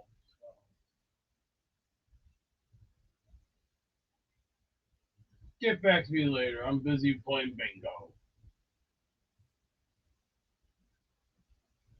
Enjoying bingo. Attention, Beast Breaker, are you there? The show is going on. People demand to speak to you. Well, What are you doing, Beast? I'm in a heavy match right now. Playing bingo win. You're playing bingo. That's right. Price You is have right. it pretty good. I never want to hear you complain about your life. Well, this is not for you, my friend. Price Bet Bingo is made for real challengers, not pretenders. I think you're a pretender. Yeah, you sound like a complete jackass. You haven't proven yourself. I've done it 218 times on this game, so I'm already up to 218. No, I've done it 219 times. What do you have to say to that? Yeah, right. Bullshit. Nope, it's true. Wrong. Nope, it's true. Yeah, we'll see. We'll see about that. All right. Woo, woo, woo. Woo, woo, woo, woo, woo. Beast, thanks for the time. More calls. Artie is on the line. Hello, Artie. Hey, what's up, Jake? How are you, Artie? How you feeling? I'm doing well. I think Beast needs some big fella therapy. I know It's big just fella. disappointing to see what's happened to Beast, man. I mean, ever since he turned down $1,600 to get a haircut, we've never seen him like this. I know. That's an incredible amount of money to just refuse to even think about it. I mean, it's crazy. Hey, let me ask you something. What is with this Brees Hall stuff? I mean, is it already written that they're not going to offer him an extension? Like, is it done? Like, I mean, they can still offer him an extension, right? They absolutely can. It just doesn't feel like they're going to, but we could be dead wrong. They could have it in their plans to keep him. And also, I mean, Woody is such a meddler, and I know he's did poor the last 10, 15 years with the Jets, but the one thing he isn't is cheap. And I've been reading a lot of stuff coming out of Baltimore that Lamar and the Ravens are at odds drastically. They hate each other. I mean, is there an outside possibility that we could do something big and go for Lamar? You think Woody would spend the money to get another big-name quarterback like that? I don't think he's actually going to be available, and I don't think it'd be the Jets he'd go to. They're going to work on it. One of my very good friends, you've seen him on the show before, Bobby Trossett, he's a Ravens guy. They're going to extend Lamar. It might be contentious at times, but they're going to work out some sort of deal because that's just what you do. Yeah, the owner over there seems like a wild card too. He seems a little on the nutty side too. With but some he's of a the great things he owner. says. Bashadi's awesome. He's you ever hear him do a press conference? Like that guy knows what he's talking about. Yeah, he's a good orator, I know, and they're good at building teams. They've been good for a long time. They haven't always been great, but they usually bounce back right away, which is a good sign. It was nice seeing Rube on today. Yeah, it was really nice seeing Rube back. Looking forward to the Asmaniac March Madness. I know a lot of new people in here that maybe haven't seen it. Yeah, it's a lot of fun. There's a lot of violence. It's happening. There's coming. a lot of violence. I remember B-Mac. I'm not sure if a lot of people even know who B-Mac is, but he wanted to punch Jay Graves and everybody ganged up on him. Yeah. There's a lot of violence. Rob is better when he's crazy. You know, a nice Rob begging for, an intro is he's better when he's loud and stupid. You know what I mean? That's likable. And I got to tell you, I'm pro Gary this year. I don't know if you guys remember, but last year I was one of the starters of the rally against Gary because of the rumble I had with him, and I did poorly. A lot of people got my back though, and Gary's boisterous, crazy takes got him in trouble with some people. But I got Gary's back this year. He was dead right about the salad. I'll never eat another salad again. I can't even look at a salad. So I mean, I can't, Gary. You were right. I appreciate that. Thank you. Yeah. I got your back this year, guy. I tell you what, man. I ate that salad. I had went from a little minor discomfort to like the most pain I ever had after eating that salad. So there might be something to that. I'm just trying to. Yeah, I appreciate you. Yeah, I appreciate you come forward. I appreciate that. Thank you. Yeah, and I appreciate the fact that you got different opinions on things. And I think everybody should too. Not everybody's going to agree with everything everybody says, and that's fine. Yeah, as long as everyone keeps it respectful. But Gary, I hope when you come March Madness, you turn it on though. I noticed you've been really nice the last few shows. Not so much today. Today, I think you turned it on a little bit, but you weren't very controversial. Yeah. I think you were not controversial. You weren't typical Gary. But I'd say you need to turn it on for the March Madness. The Bible stuff, the women's stuff. I mean, we all like that. It brings everybody together. All right, so you want me to turn up the non-football stuff? The oh, yeah. problem is I don't feel impassioned about anyone in this draft this year, right? No. The non-football stuff. Right, the non-football stuff. So I tell you what, you're like Jake. You stand on your ground. You don't, you don't wiggle and woggle. You stand on your points just like Jake does, no matter what anybody says. So I appreciate that. And I appreciate that. And that's why Jake and we have good battles. Yep, absolutely. So I'm looking forward to it. And I just want to let the committee know how much I love the Canadian people. You got a super chat about that, didn't you? Here it is. I did. Yeah. There it is. Yeah, I just wanted to let it be known. Not that I'm asking for any, favors. Last year I was kind of shunned, but I think I was a mention or something. But maybe I'll get in this year. If not, that's okay too. The committee does a hard job. I think you're in. Really? Really? All right, cool. Based on the last year, and since a lot of people took it, though, I know Adam is too cool was an honorable mention a year ago. He's definitely in this year. And I love the fact that Chuck Wagon was making sausage and peppers because. Oh, look at that! I'm going to send you an Asmaniac apron when we make them too. Then I always recommend the sausage. Yes. Incredible. Have a good night, guys. I'll see you later. I got to make pig dinner. It's her birthday today. And I'm going to make her a special salmon dinner. Happy 25 birthday again, right? 25? 25, yep. 25. Wish her a happy birthday from all of us. I will. That's for sure, Gary. Thanks, guys. Jeff fans getting a little crazy. What a call. More of your calls right now. Ladies and gentlemen, raffle coming up shortly. Let me just get caught up on super chats and gifted memberships. Dominic D'Angelo, what's up? Dom, he's in the raffle for one. Big fella, super chat. Can't wait for the surprises and the tourney. So fun. Yeah, the overtime games, the stars get born in Asmaniac Madness. Good job. Rooster says, Gary's got no filter. That's what makes him special. Says what most people are thinking, but are afraid to say it. He's the best villain. Dana Russell in the raffle for one. Rooster channeling his inner Gary on the show today. Andrew C., the dream in the house. Gary wins again. Raffle me, Jay. Dream, I got you down for two. Weekly raffle coming up. Last chance to get in. I'm counting the final names, but we got a legend on the line. Couple calls left, and then it is indeed raffle time. But first, let me shout out one more name. The great Mike D's Nuts sent in a Venmo. He's unable to super chat from where he's at, but the Venmo was able to go through.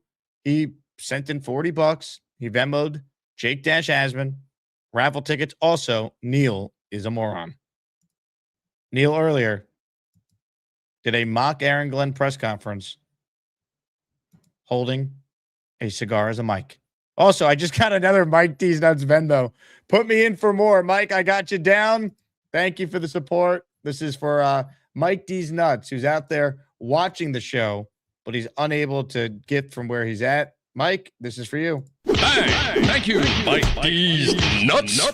Hey, for another gifted membership. Hey.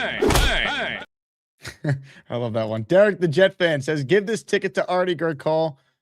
Glad you're alive and well, my friend. Go Jets. Let's go. This is Artie's heart. It's never been beating at a more efficient rate. Man had a heart attack on Monday. He's been calling into a Jet YouTube show by Tuesday. Incredible. All right, home stretch of your calls right now. Ladies and gentlemen, it's time.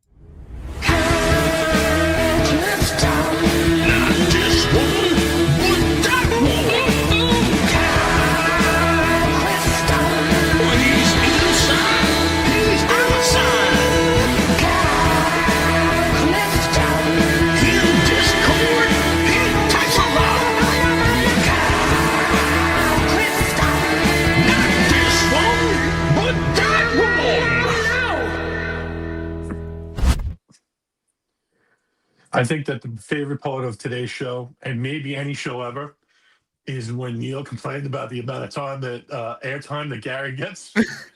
I couldn't stop laughing. I heard that too. I was like, the irony of Neil to complain about that. I was howling. It was the best. Those guys are great callers, and Rooster is a great caller. I didn't agree with his take on Brees earlier, but you know that will happen among the community. You know, I think it's just the safe. This whole offseason is about safety.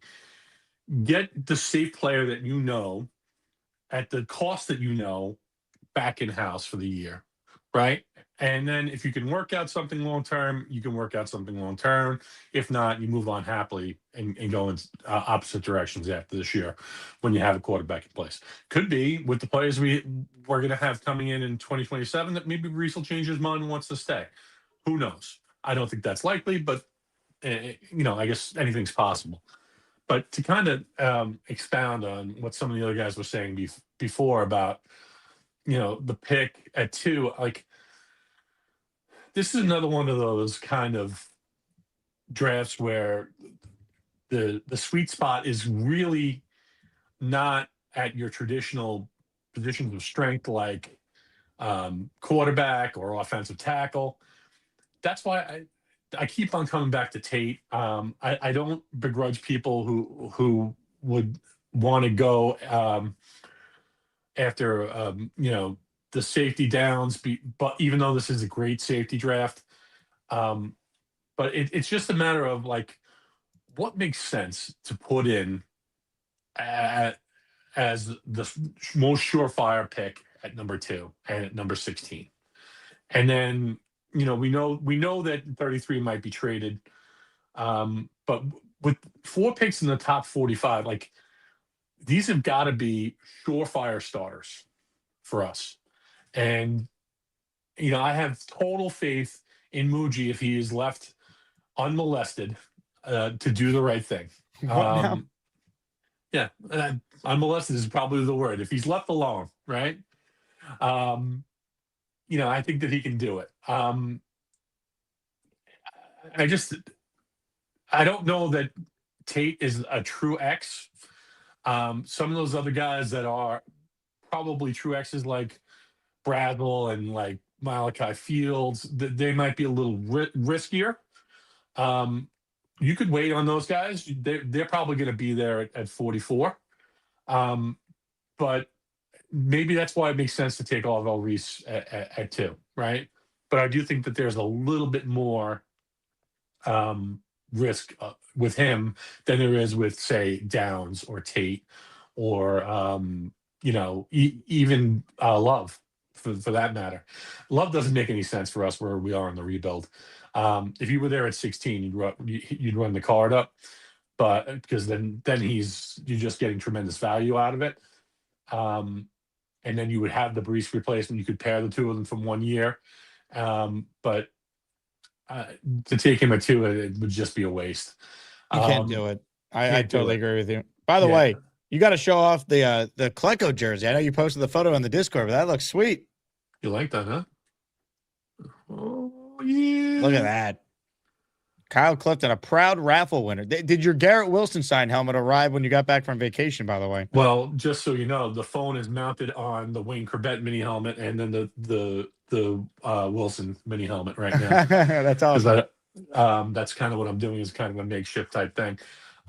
Just the last thing on the draft, I mean, this is why if someone really likes someone that's a non-quarterback and wants to come up and we can go back a little bit, it would be ideal. Because, you know, suppose we could go back to 5 or 6. You could take Malagoa. That would be great, right? Like, you just, I would have no problem about taking a guard there that has a little bit of tackle flexibility if you needed it, right? Because I think he's going to be that good. Malagoa, you think will be? Yeah, I do. Yeah. I don't know if you could take him that high though. You're gonna play him at guard? I mean, I think that's what he looks like to be honest with you. I mean, I wouldn't take a guard that high. If they could get a trade partner, I'm with you. I'd go receiver in that spot. The one thing I always say is that not all drafts are created equal, and it looks like there is a lot of guys in this draft. Like, it's a deep wide receiver draft, but I don't think there's like the top end of it like there was a couple of years ago when Marvin Harrison and those guys came out, right? It's just, and then I think there's a lot of defensive end talent and just a lot of defensive talent in general. That's why I kind of want to take the offensive player early, and just make sure that we get a guy that we know will be sure-handed and can be, the Robin to Garrett's Batman, or vice versa, 1 and 1A. Let's just get this thing going, wind the clock, get some quality players in there, and in 2027 we'll be ready to roll. Jets Forever number 2 says Kyle Clifton is a thoughtful, real analyst. Great takes, my friend. I appreciate that. Thanks a lot, man. I'll talk to you later. Kyle, great call, and I'm glad that all the raffle prizes arrived safely. Clifton's cleaned up. Someone already needs new blinds, though. That's funny. This chat doesn't miss anything. Derek the Jet fan says, give this ticket to Artie. Great call. Glad. Oh, did I read this one already? I don't know if I did. But either way, Derek, that's incredibly kind of you. Well done. We're the freaking New York Jets, so we're built for this shit. In the raffle. All right, more calls. Amanda Madison is on the line, our first 4%er to call in today. Hello, Amanda. Hi. Sorry, just jaywalked, but had to make a light. How's my audio today? It's fantastic. Can you not get hit by a car, though, to give a Jets point? It's probably not worth it in February. Okay. Free will, right? So I'm down to do whatever it takes in the spirit of Asmaniac madness. But I actually wrote out some notes today. No one make fun of me, but I have good Jets takes. The first one. You now. But I can't. No. I didn't memorize my Jets takes. I have them written in a notes app, but I guess I'll try. My first one is, I don't want to beat a dead horse, but I agree with Kyle Clifton. I'm a big OSU girl. I think we can't go wrong with Arvell Reese or Caleb Downs at pick number 2. A safety or an edge would really add a lot to our defense. And at pick 16, I think we should get Mekhi Lemon or some wide receiver that could strengthen the offense. And then maybe we can take a QB at the 33 pick, the second day. I think we have to just build out the core roster, and we'll get our QB in 2027. Julian saying. Uh-oh. Amanda, internet connection. Not great. Not great. Not good. Not good. Point for Gary. This would never happen with a Gary call. Right, Gary? No, my calls are good. Nah, I've had some internet issues, especially when I'm on the road. I've had some internet issues. I just love that. Amanda's being silent. Like, look at this. Amanda's I'm on the screen and Amanda goes silent. That's the way it should be when men. This is how you like it. You like women that don't speak. Yeah, and now when men are speaking, they should go be in the kitchen. Go help the ladies get ready in the kitchen. All right, we'll be out here watching sports. Amanda, try again.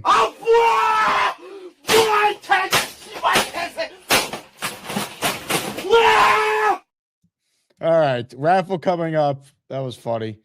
Andrew C says, I'm with Clifton, full faith in Muji moves. Well, let's hope Darren Muji knows what he's doing. He certainly distinguished himself better in year 1 than Glenn did.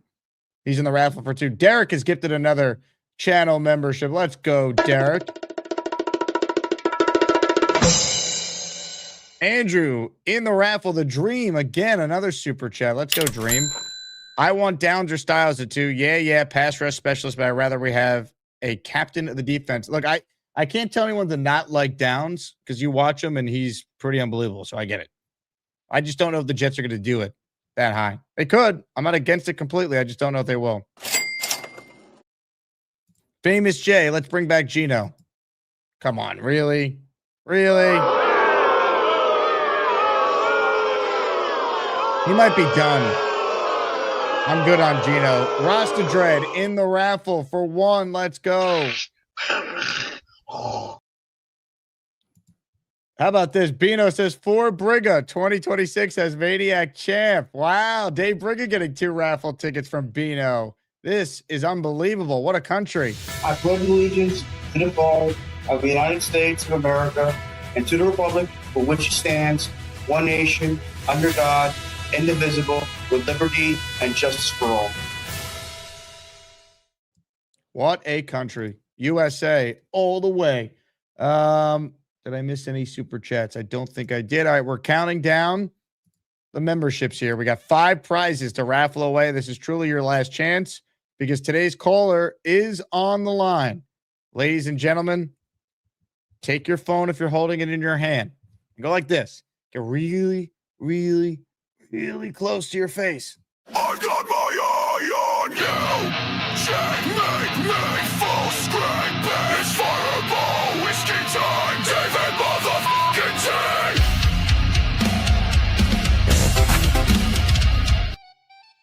Hi, Mr. Jake. Hey, David T. Hey, I have a comment about March Madness in a little bit, but I've always put women on a pedestal. I've won some, lost some, but, I'm 69 years old, and I ain't changing it now. So you just had Amanda on, and the girl that you interviewed earlier, is her name Amanda too? Her name was Danielle. I'm sorry. See, I'm getting old, Jake. But anyway, I love all your guests, but, I'm guilty. Hi, buddy. How are you? Good job. But I'm guilty, Jake. She come on and, my eyes light up. And then, she's very knowledgeable, a Jet fan and all that kind of stuff. And yes, I can hear you, buddy. Good job. And then the background, Joe Namath on the left side, the Yankees on the right side, needed a Knicks, insignia in the middle. But I've always, I'm guilty, a lovely lady always catches my eye. But anyway, the bottom line is Can you hear me? she's very, very knowledgeable, Jet fan, and she's good at what she does. Good job. That's well said by both you and Max. Yeah, hey, buddy. Good job. Can you hear me? I can hear you. I can hear you, Max, and keep up the good work, and Good job. get out there, jiggy with it, and I hope you find, a nice little lady to date.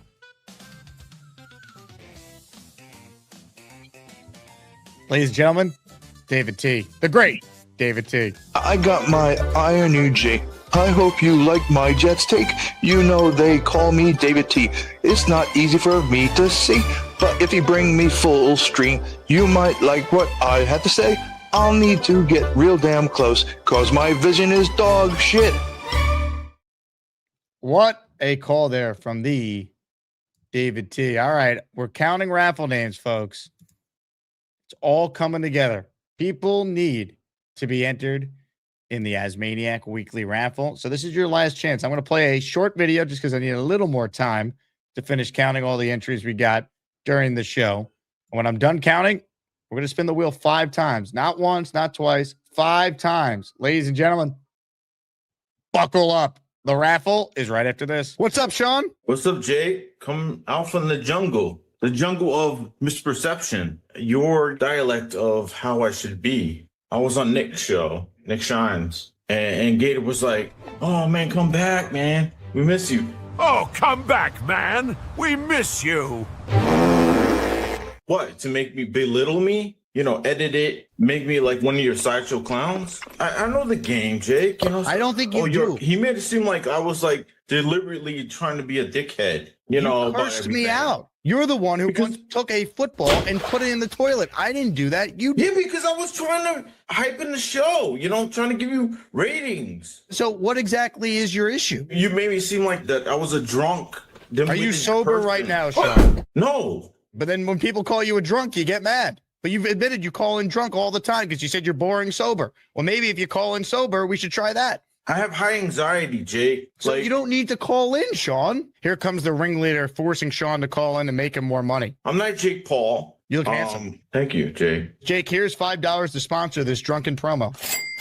Half your fan base drinks. Oh, look at him. He's worse than me. Are you saying you're an inspiration? Hey, Sean, did you call in twice by accident? No. So what else is there, Sean? I want to rumble. You said you wanted to rumble. What's up? You got something to say to me? At first, I thought they were breasts.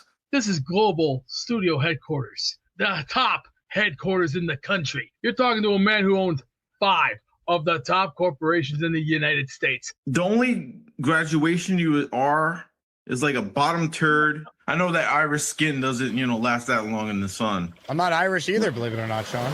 What are you, like Jew? That's not a God. No, I have nothing against Jews. I love Jews. I don't know, like I kind of have a sense. Wait a minute. If he's not Irish, he must be Jewish. What are you, Jew? Just Sean, call back in, man. Oh man. Andrew C with a super chat. Remember when me and Jake kissed each other, Jake? Dream, I don't recall this at all, but thanks to the super chat. There was another one that came in during that. Papa Jet in the house. He's in the raffle for one coming up. Can you hear me? Oh, we hear you. Papa, you are in. Your membership went to Cubnix is the listener's name who got it. All right. I have put everyone in that needed to be put into the raffle. So we got 5 prizes. We're going to do the weekly ones first, the 4 of them, and then we will do the extra Joe Klecko one for everyone who entered live during today's show. Also, I did see we got a super chat from Derek who says, let's get David T in the raffle. You want David T in the raffle? Done. Good job. David T. I will type his name in for one. All right. A lot to handle for our master of raffle ceremony today. Ladies and gentlemen, it's time. You tell me how crazy I am.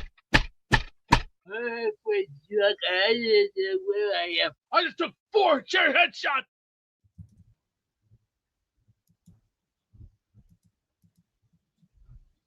Pimp, huh? Can I go pimp? Hey, can you put a light on? Yeah. I'm already hot on this, and I'm already a pimp. Well, as Gene Oakland once said, and we're going to do this right now, let's spin the 2026 Wheel of Champions and have a blessed weekend. Hey, I'm not doing it just yet. I need more energy. This is a big raffle. We got 5 prizes today. Yeah, my temper's already gone hot. You were offered $1,600. You have no right to be mad at anyone. My hair is my hair, and I'm keeping it. Bottom line. You can just say thanks for the offer, but no thank you. Why do you have to be so upset about it? Yeah, because I'm not buying it anymore. If he sells, who's buying it? Good thing I figured out how to figure out Gargario. Okay. All right. There we are. There's my earnings of the week. There we are. 14,000. There we go. I like that. You earned $14,000 this week? Not that. Not prostate. Probate. On my Price is Right bingo. Hey, I need someone else to throw to the raffle here because I don't like beast energy here. We need a pinch hitter. Can I get someone else to call in to send us to the raffle here? It's kind of a big one. We got 5 prizes we're raffling away. Yeah, you already soured my day, so You soured my day now because you being a mope is affecting my bottom line. The Asmaniacs deserve a master raffle of ceremony here, not someone who's a big baby. God. Ladies and gentlemen, there's a man on the line that will send us to the raffle appropriately. He's always been this on the bed. That's what feels good. On the road is is on the bed in a dirty hotel room. Cause the show spell is on the bed. It's just more comfortable. He got a beard, loves the jets, super jets. Well, the big fella sleeps alone. There's no room on his bed. Well, that's a big fella. Hey. So, you ready? Oh, I'm ready, big fella. Let it rip. I can't hear you, but I think you can hear me, right? Yeah, Okay, so we good. hear you. It is now time to spin the Jake Asman Wheel of Champions. It's time to announce the winners of the weekly Asmaniac Raffle. Let's spin the Jake Asman Show Wheel of Champions and find out which Asmaniac is winning an epic prize. That is how it's done. Now, I will say this. Pork of the Morning and The Dream called in at the same time that Big Fella did. Big Fella narrowly won. But I need both you guys to stay on hold because I'm going to need a little reset after we spin the initial batch here. This includes everyone for the week and both shows today. Then I need to re-download just the people from today for the Klecko piece. So we're going to need to retoss to the raffle, something we've never done before in the history of the show. Ladies and gentlemen, let's get to it, shall we? Let's start with prize number 4 in our weekly raffle. We'll work our way to the top. Prize number 1 today is a signed football by Chad Pennington. As always, when you win, email me asmanjake@gmail.com, your name and address so I know where to mail your prize to. Good luck to everyone. You can only win one prize during a weekly raffle. Here we go. All the names are in. Now we spin it and find out who wins the Pennington helmet.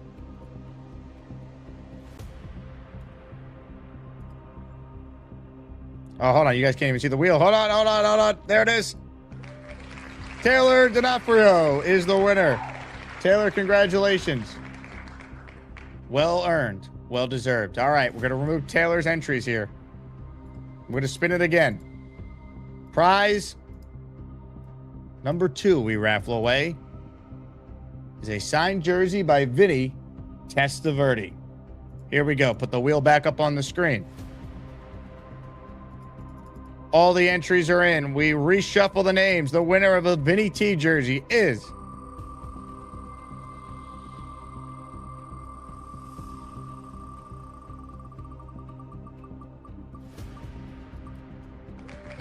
Colin Wolford. Congratulations, Colin.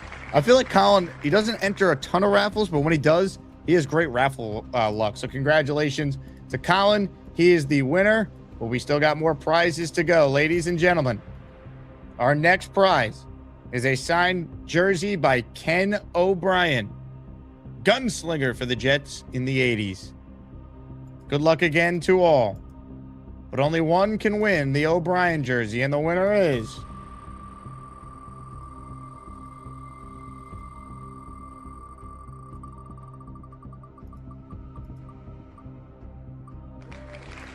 PBM.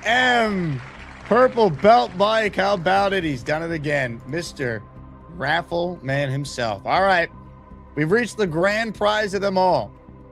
It is a signed jersey by Broadway Joe Namath. Ladies and gentlemen, one last spin in our weekly series. Good luck to everyone. The winner is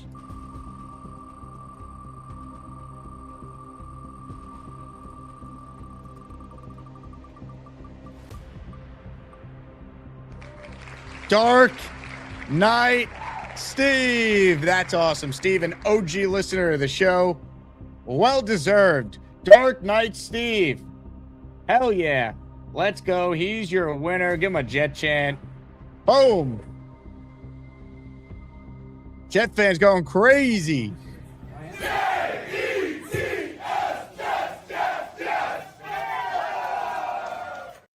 But wait, we're not done.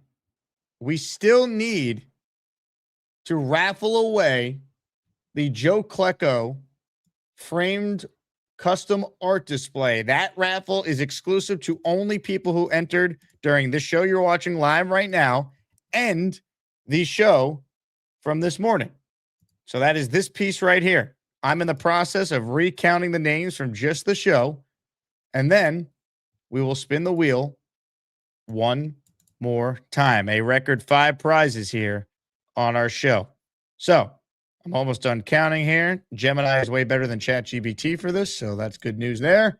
Let me get all the names re-entered, and let me bring on a man who we need to help us out and do the honors to send us back to the raffle wheel. Ladies and gentlemen, the Dream is on the line. Hello, Dream. What's up, Jake? Dream. How you doing? I'm good, man. How are you? You look good. All right. No new glasses today or this week. Dude, it got busy. You know, I had to cancel the appointment. So I'll tell you what. I think you look great. And no matter what glasses you wear, you're always going to be the handsome Dream to me. I would have liked that Joe Namath jersey, but you know, it is. You know, it happens. I'll tell you what. There's always next week. Wait till you see what I have for the combine. Ooh. You're going to have some good combine coverage. I'm sure of that. Yeah. It's coming, Dream. Now, do you know how to send it to the raffle wheel? You know what you need to do? No. Here's what you do. You say, ladies and gentlemen, it's time for the Asmaniac raffle. Here is your Wheel of Champions. That's all you have to say. Ladies and gentlemen, here's your time for the Asmaniac raffle. Wheel of Champions. Good enough. It's time to announce the winners of the weekly Asmaniac raffle. Let's spin the Jake Asman Show Wheel of Champions and find out which Asmaniac is winning an epic prize. Gentlemen, ladies and gentlemen, boys and girls, it is time. The Dream has sent us to part 2 of our raffle series today. Here we go for the Klecko piece. I actually have it in my kitchen. I forgot I even had it. That's why I was like, wait, I got to raffle this away because I'm going to the combine. I want it out of my apartment because there's no room for it. But it's an awesome piece, and one of you is going to win it. The winner of the Joe Klecko framed wall art is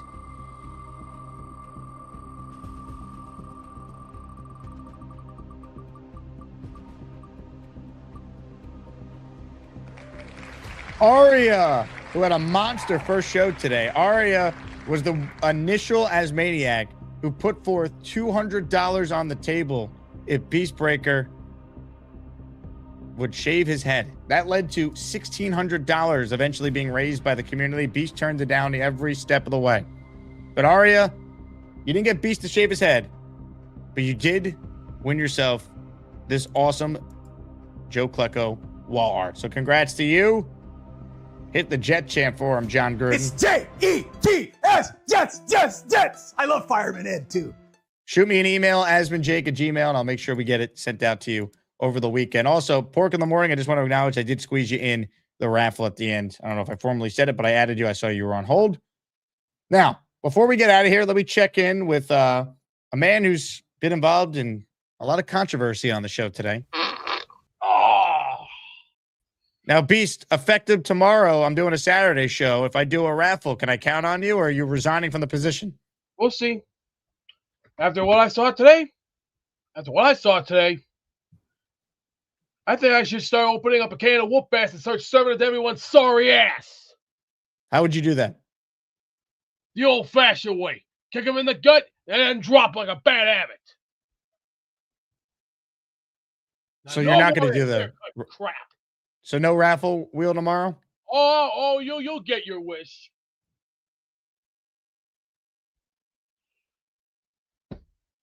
Well, you wonder why I have a freaking temper on me, because I'm tired of the low down chicken lies, the chicken excuses, the bunch of BS. You know what? You can throw all your little bureaucratic BS all over the place, but at the end of the day, you're gonna learn something brand new. That I'm not the last man nobody wants to step in fire with. God, this is getting to be out of hand. You think I live in a wonderful town with wonderful people? Well, no, I don't. I live in a town full of assholes and rejects and butt plugs and schmucks. Butt plugs. Yeah, clowns. And you wonder why I wear a MAGA hat, yeah? Because I'm proud to do it. I don't know what that has to do with butt plugs. Oh, yeah, but... that has plenty to do with it. All right. Thanks for the time, Beast. You have a good weekend. Oh. Enjoy yourself. That's a show. That's a week. Combine is on Tuesday. I fly out Monday. Glenn and Muji speak Tuesday. It's going to be a busy week. We are going to have a Saturday show tomorrow. Combine preview. Dom C coming on with me tomorrow at 11 a.m. Eastern time. Will be our final live show before we set sail to Indianapolis for the third straight year. We'll be broadcasting live from the NFL Combine. So I'm looking forward to that. Last year at the Combine, I was assaulted by the Colts mascot. I will not stand for that this year. We will kick that horse's you-know-what. If he tries anything again, it won't happen. We will not stand for it. But if you missed it, here's what happened a year ago. Go Jets. I'll talk to you guys tomorrow. Congrats to our raffle winners. We'll make sure you guys get your prizes. See ya. January 2003, 41-0. Jets beat the Colts. What were your thoughts that day? Yes. Oh! Just kidding. We love you. Football's family. Rough guy. Yeah. Rough gal. Love it. Incredible. Peyton Manning's last game. A loss to the New York Jets. And hung upside down. Peyton's last game. You lost to the Jets.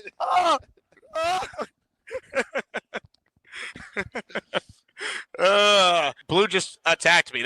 Where's Ian Rappaport? I need to file a complaint with NFL security. Where's Rap Sheet? I need to learn how to file a complaint with security around here. Blue, you're sick. You're sick, Blue. All right? You'll hear from my lawyers, Rappaport style. That was assault. Oh, here. Where's Goodell? Oh, my God. Blue. You're sick. 41-0. Jets beat the Colts in the playoffs. Peyton Manning's last game. Sanchez to Braylon Edwards after a Cromartie kickoff return to put us in great range for a Nick Falk field goal. 17-16 Jets win. Never forget it, Blue. Oh, my God. I just got bullied by a mascot. You did. Hey, here's the deal. Just got no chance unless you click on that like button. And you got to make sure you subscribe to the Jake Asman Show. You don't, you can get the f*** out. Now let's go, Asmaniacs. We're built for this shit.